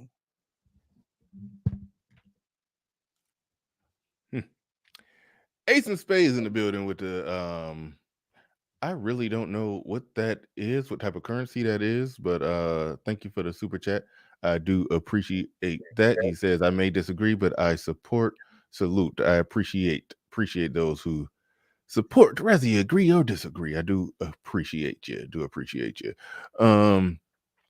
Yeah. Well, I'll just pick up where you left off with that whole Brittany Renner thing where she's saying it's dried up down there. Guys aren't in her DM or whatever. I mean, listen, I tend to believe, and I said this a while ago, that what she did, it's guys of a certain status that ain't going to be in there. No, guys are still in there, just not the ones that she think that she's supposed to be getting. I'm glad you said she'll never, she'll never pull a entertainer of note. And it is bad to the point to where she's not even just trying to hook her, let alone, being with her is out the question, being with her for real. But she said the celebrities of note are not even trying to hook up with her. Now there's some dudes. That's right. Still will. That's yeah. I want to make You're right. sure My lady friend even said that. She said that it's important to make the distinction. It's not that men don't want to be bothered. It's the men that she wants. Fair enough. Fine. Mm-hmm. The men that she wants don't want. It came from Cam himself. Yeah. It came from him himself. It don't. I mean, what more does she need? I mean, it's just like my man over at Manosphere Highlights Daily often says. How much more proof do you need, Brittany? Mm-hmm. What point does the light come on here? And it's interesting because my lady friend was making the case that as long as black women like Brittany have all these followers and they can reinforce her view that she's right. And I said, that's a good point, but you left out something. The men. You left out something here.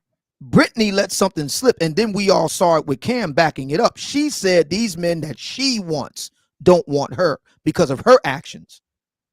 Not because of society, not because of double standards, not because of sexism, not because of the patriarchy, but because of her actions.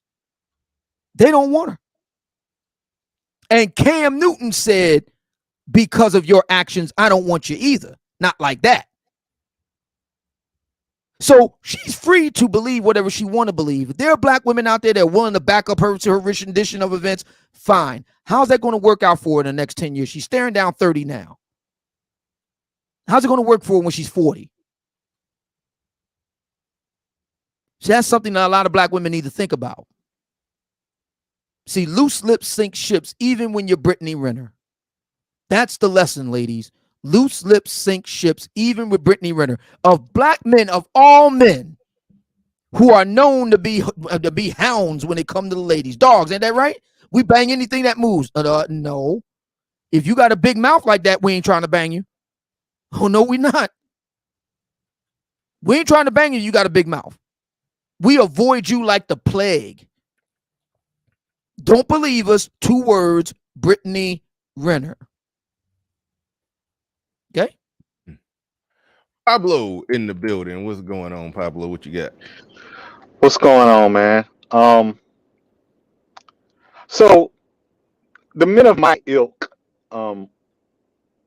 this is where we get really, really perplexed about. I won't say manosphere because who I'm about to talk about doesn't consider himself manosphere. But he is, I guess, a part of the quote unquote red pill black male community, I guess. So a guy like Tommy Sotomayor, he calls black women hair-hatted hooligans and shows their fight videos and and he he bangs on them hard. Rightfully so. But then when you sit him next to one with some big breastises and a booty, he wants to stick his penis in her after having roasted them every day for years on his show.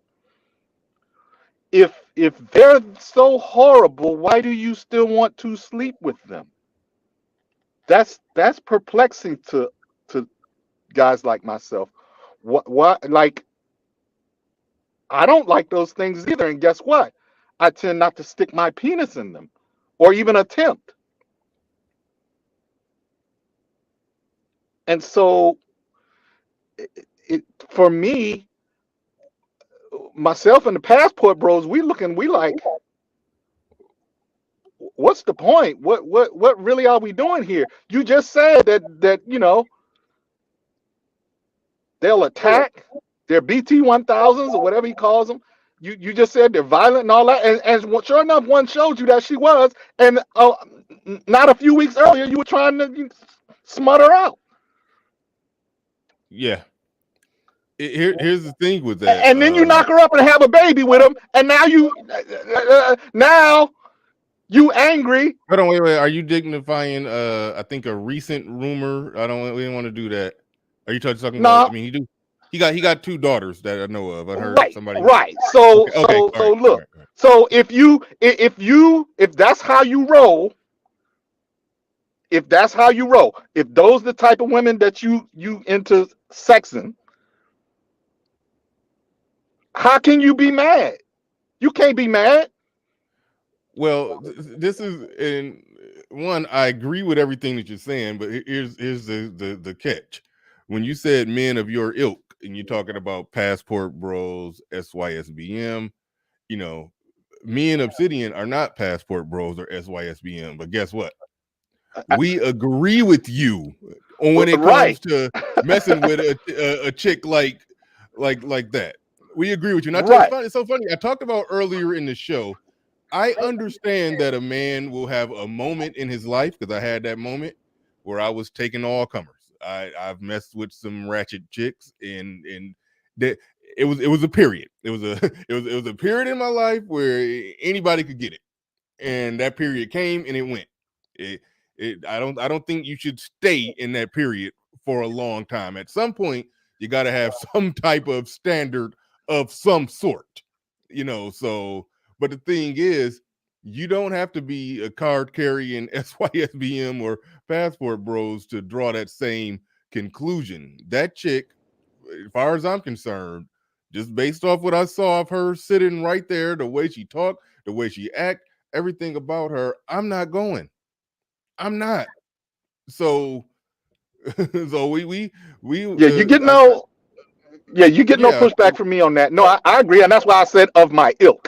That doesn't necessarily mean doing what I'm doing, but you get the picture. I think I'm with you think too when on it come to Tommy Sotomayor, and he I mean, yeah, that's his thing. Like I would understand if he was on some. No, I say everything I say about black women, but I still like black women. I'm just not going to mess with black women who carry certain types of behaviors. Like that's where I'm at with it. He will still get down in the mud with those that have those certain type of behaviors. And so that's a problem that as we saw came back to bite him in the ass. But at the same time, yeah, but that's 46 he has a years. he has a OnlyFans page where he has sex with women like that for a living too. So I mean, Yeah, at but this he has point, 46 at this point, it's his job. Yeah, but he has 46 years of hate effing. That's a lot of hate effing. He never stopped. Like you said, there was a period in your life where you took all comers. Fair enough. Okay, yeah. But he keeps, but it never stops. Yeah, if you're 50 and still, in your period of, taking all comers, it ain't the all comers that's wrong. You and the all comers have a lot in common. Yeah, I can't. I ain't got no argument for you. When I gave my analysis of the thing, I was more critical of, I went easy on Tommy, but I acknowledge that the way that he roll, and the way that Fresh and Fit roll, a lot of the stuff that come at them, they got women live on camera in front of 10,000 people swinging on them, and sometimes connecting. It's like they're playing with the fire, they're playing close to the edge, and that's the decision that they've made, and they are reaping the positive benefits of that decision. But then that's the negative that they're going to deal with as well. That's the driving in I described it like this. They're like somebody on a motorcycle going the wrong way on the highway doing 90 miles per hour. Fresh and Fit make it to the end of that road. Is millions of dollars, million sub platform, and everything. The only bad part is, yeah, you might have a head-on collision and go flying 100 yards and break your neck. And so that's the game that they're playing. Somebody is going to end up getting hurt. If not full blown, I don't want to use the term, even though we already messed up this show for the algorithm. Somebody's going to get deleted. Somebody's going to get deleted live on the air if they keep playing the game. Okay, so Bernard, that's the nature of the game that they've chose to play. With Fresh and Fit, I think they're doing it with a goal in mind. With Tommy, I think he got his goals in mind, but it's still just he has a. He has to have. But let me explain. What is that Juicy J lyric? Some people could say no to ratchet women. Juicy J can't, or something like that. Right. Yeah. Some people got it bad with that. Let me explain why I kind of threw the passport bros SYSBM into it. You and I sat down at the Manosphere meetup for dinner, and Miss Brown Sugar was there, and Obsidian's lady friend. That's right. She was very smart. But she said you was all cheesing at her too. Yeah. She's nice. Yeah, she's a very intelligent, very erudite, well-spoken, great dinner conversationalist. That Bernard and I sat and had conversation with her. So shouts out, hats off. She got to be careful though. I be catching little moments on the live stream when you and her talking where something that happened. She never mind. She's spicy. Yeah, she's still a sister now. She can still get spicy. Yeah, it was a couple moments I was like, that sister came out of her right there. I heard it. Spicy. Well, but what I'm saying is, we don't want the passport bros and we don't want to sift through the fresh and fit girls and the Atara Dallases and the hair-hatted hooligans. We don't want to, and the German shepherds. We don't want to sift through all of them to find a Miss Brown Sugar. We just would rather, you know what? Let's just shop at another store that has a little bit more of what we're looking for. So that is the difference. If you're that dissatisfied, like Tommy says he is, I don't think he's dissatisfied though. Exactly. I don't know. I think he's those chicks that's in that lane, in that realm. I think he gets them to do what he wants them to do. And sometimes he pay them for it, sometimes he don't. But either way it goes, they're performing the task that he's asking of them, and he's good with it. So I think he's happy. Well then, what's all the complaints about? Man. Well, then what's all the complaining about? Then now we go back to that. Then why are you complaining? I don't. Is he complaining that's the about part I don't get. Is he? That's kind of fair. Because if somebody is complaining about their personal life, which I don't think he is, you don't think that was his personal life was on display? What happened there? That's why I was trying to parse it out just right. If you look at a Tommy Sotomayor, the typical Tommy Sotomayor show, he's just breaking down the behavior of how some black women act, the things that they do. And he get in shock jock mode. He'll say some things like, he making a good point there. That was logical. That was good. Then he'll go real far to the extreme with it, get somebody pissed off. They come up and argue with him. And he just have a whole, he got a whole 3-ring circus going over there. That's his show. However, he does like to get entangled in real life with those same type of chicks. And then the shit that happened I don't want to say that. I don't want to say he's just another end of the entanglement fuckery. That's all. He's just another end of the spear of entanglement. The spear of entanglement. I like that. Yeah. I mean, we can get a spear and wrap flags around it. O'Shea's first video, I think he's done quite a few videos on it, but O'Shea's first video, O'Shea did a real good breakdown of Tommy, and obviously O'Shea's biased, but still I think it was still a good breakdown of Tommy Sotomayor. I didn't see everything that he did, but because O'Shea put out like 5 videos a day. But his first video he did in response to the Tommy Sotomayor Fresh and Fit fight fiasco, it was a real good breakdown on Tommy. I spent more time talking about how people was looking at this woman who came there, started the fight, pressed the issue, threw the first punch in the fight, and then played the victim. I spent time breaking that down because that's a whole nother thing.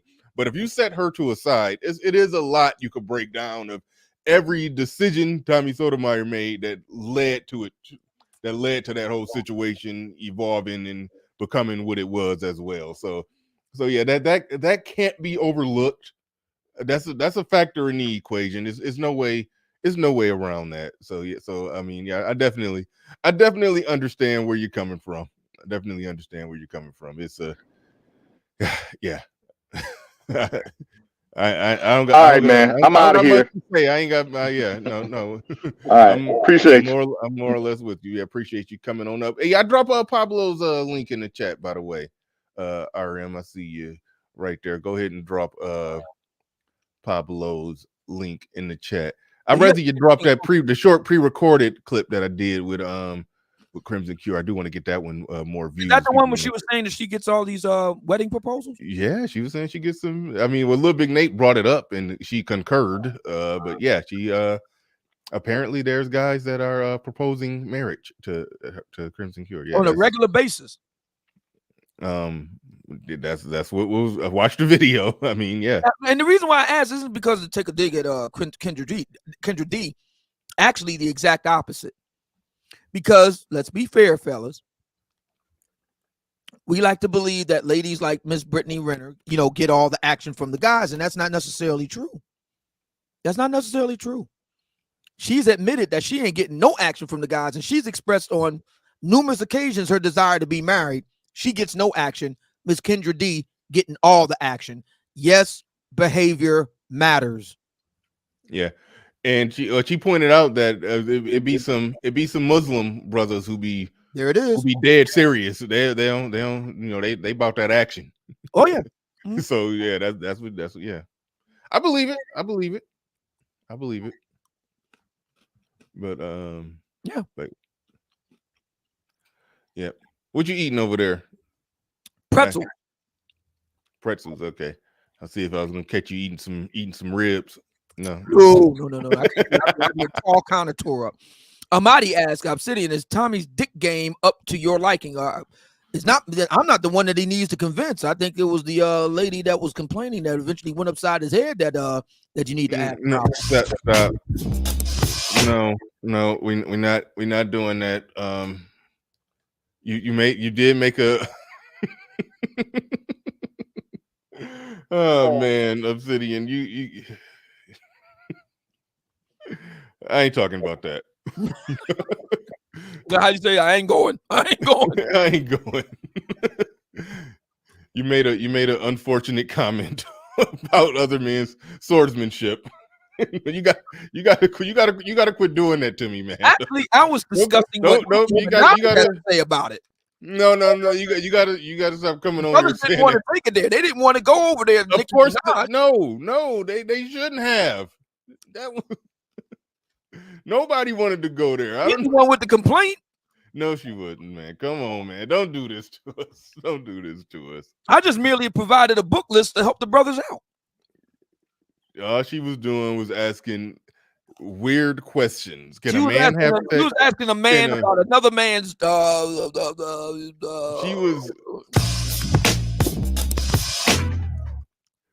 She asked a goofy question: can a man have sex 3 times a day for the rest of his life? That's right. I don't know how you pulled what you pulled out of that argument and then reignited the Pookie and Ray Ray versus Educated Lame discussion. That was, I was like, come on, Obsidian. Well, that's easy because she said that the men that she dealt with in her life said that she was a man for expecting to experience pleasure. So what kind of men was she dealing with? All right. Is she dealing with all right. Dealing with Steve Urkel? The case was laid out on your show. Was she dealing with Will Smith? Who was she dealing with? Or was she dealing with Pookie? Come on, I mean, process of elimination here, man. No. Was she dealing with Richie Cunningham? No. Or was she dealing with? We're not. The Fonz. That's all I'm saying. Okay. All right. We are 3 hours and 38 minutes into this. This was a good show. I don't know. I mean, I normally be burned out by now. I'm not exactly burned out, so I got a little more energy. So if Obsidian got something, you have even more masculine. Yeah. I'm full of masculine energy today. So if you got something else to talk about that's not related to other men's swordsmanship, I would be more than happy to discuss it. You got anything on the table? This is actually a good one. Only men that have good D reports may. No. Please. Don't. I want to thank people. Juicy. I do want to thank the Black Manosphere because people have a hard time at separating what Obsidian says from what I say. Y'all have done a really good job of not lumping me in with all this Pookie and Ray Ray's swordsmanship stuff. I normally when people be like, and they said, no, people have been specifically saying Obsidian and not saying they and lumping us together. I want to thank y'all for separating me from that because I be a lot of stuff that Obsidian say where some of it I know he be trolling, some of it he just be being what's the word I'm looking for, Obsidian, and I get lumped in with some of that stuff and I'll be like, no, I didn't say that. And when he said it, I disagree. What did you do that? We're talking about me and Johnson. Obsidian will say some stuff. I will disagree with him, argue him down for 30 minutes on the air, and then I go over to somebody else's channel and they like, Bernard and Obsidian over there saying, I'm like, no, don't lump me in with that shit. I be having to separate myself from it. But anyway, they doing a better job at not lumping me in. But anyway, yeah. So what we can do is we can go and make a new product.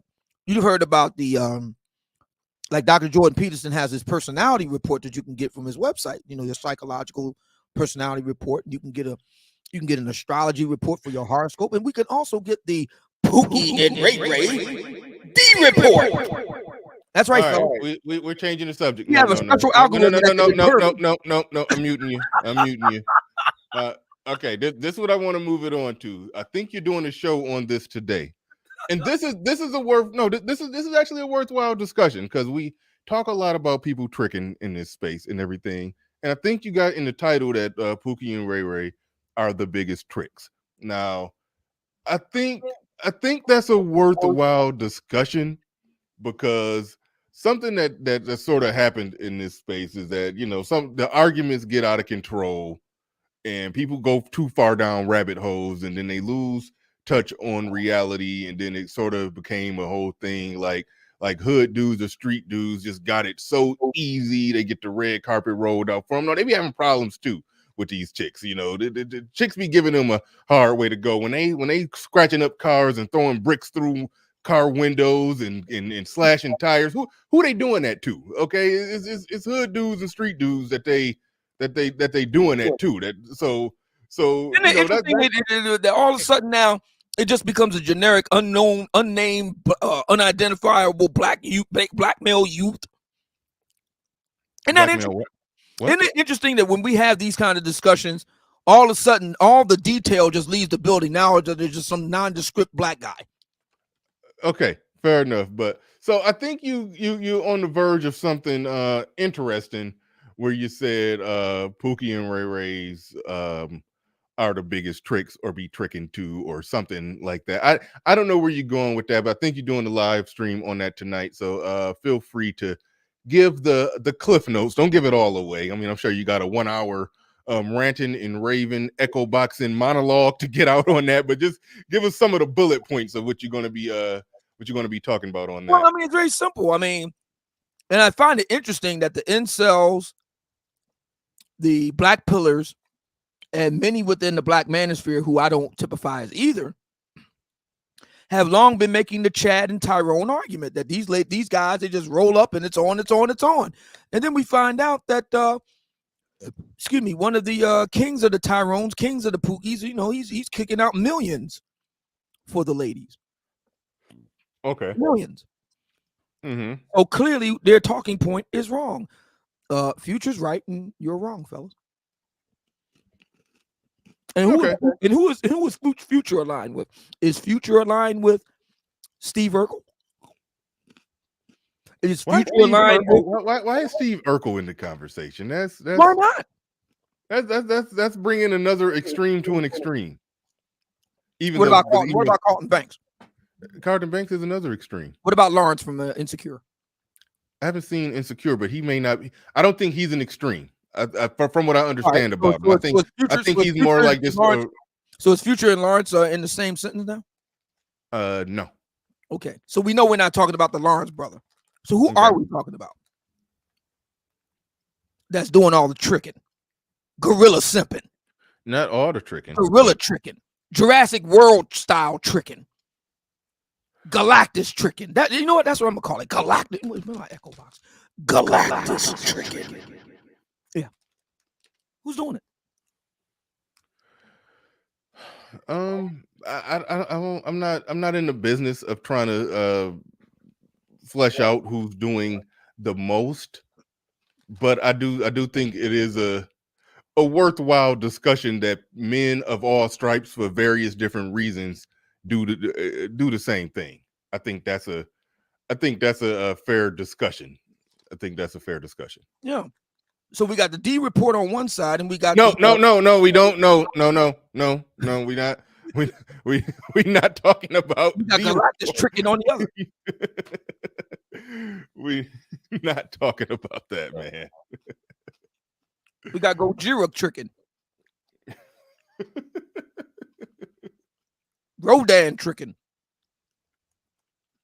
Mothra tricking. King Kong tricking. All right, you got anything else? You got anything? Planet of the Apes, Dawn of the Planet of the Apes style tricking. That's what we got right here. Yeah.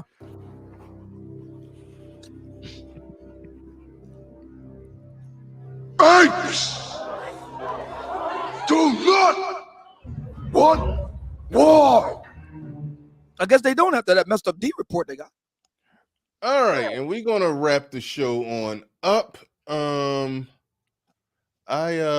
dropping the link to well, I think Game Changer is doing a live reaction to Tasha K talking to the chick that got into a fight with Tommy Sotomayor. I think Game Changer is doing a reaction to that. I think he's live right now as we speak. Y'all can go over there and check that out. He's reacting to Tasha K? Yeah, the Tasha K is interviewing the chick that got that Tasha K did an interview to the chick that punched Tommy Sotomayor. Wow. And so she's got to be careful.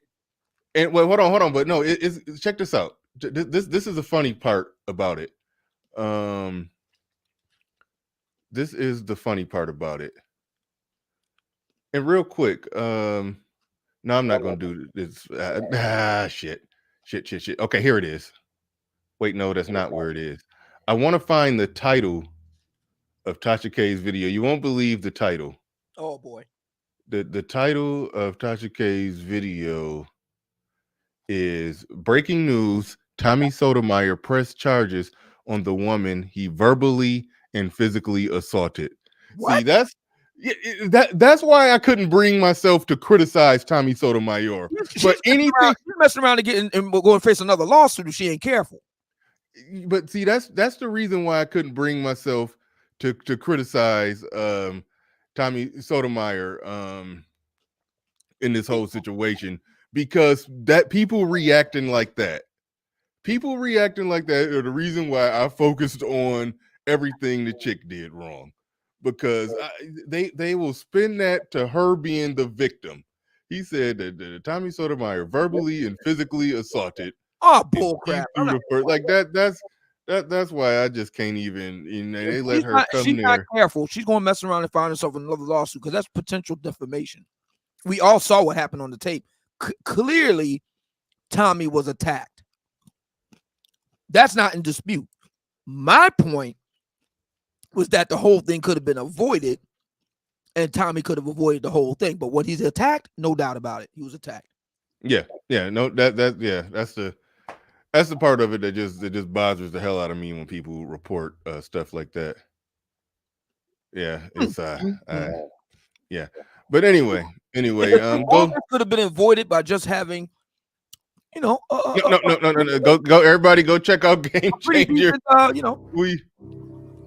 Oh no, that was the wrong one. A pretty nice, big, juicy. We out, y'all. Peace.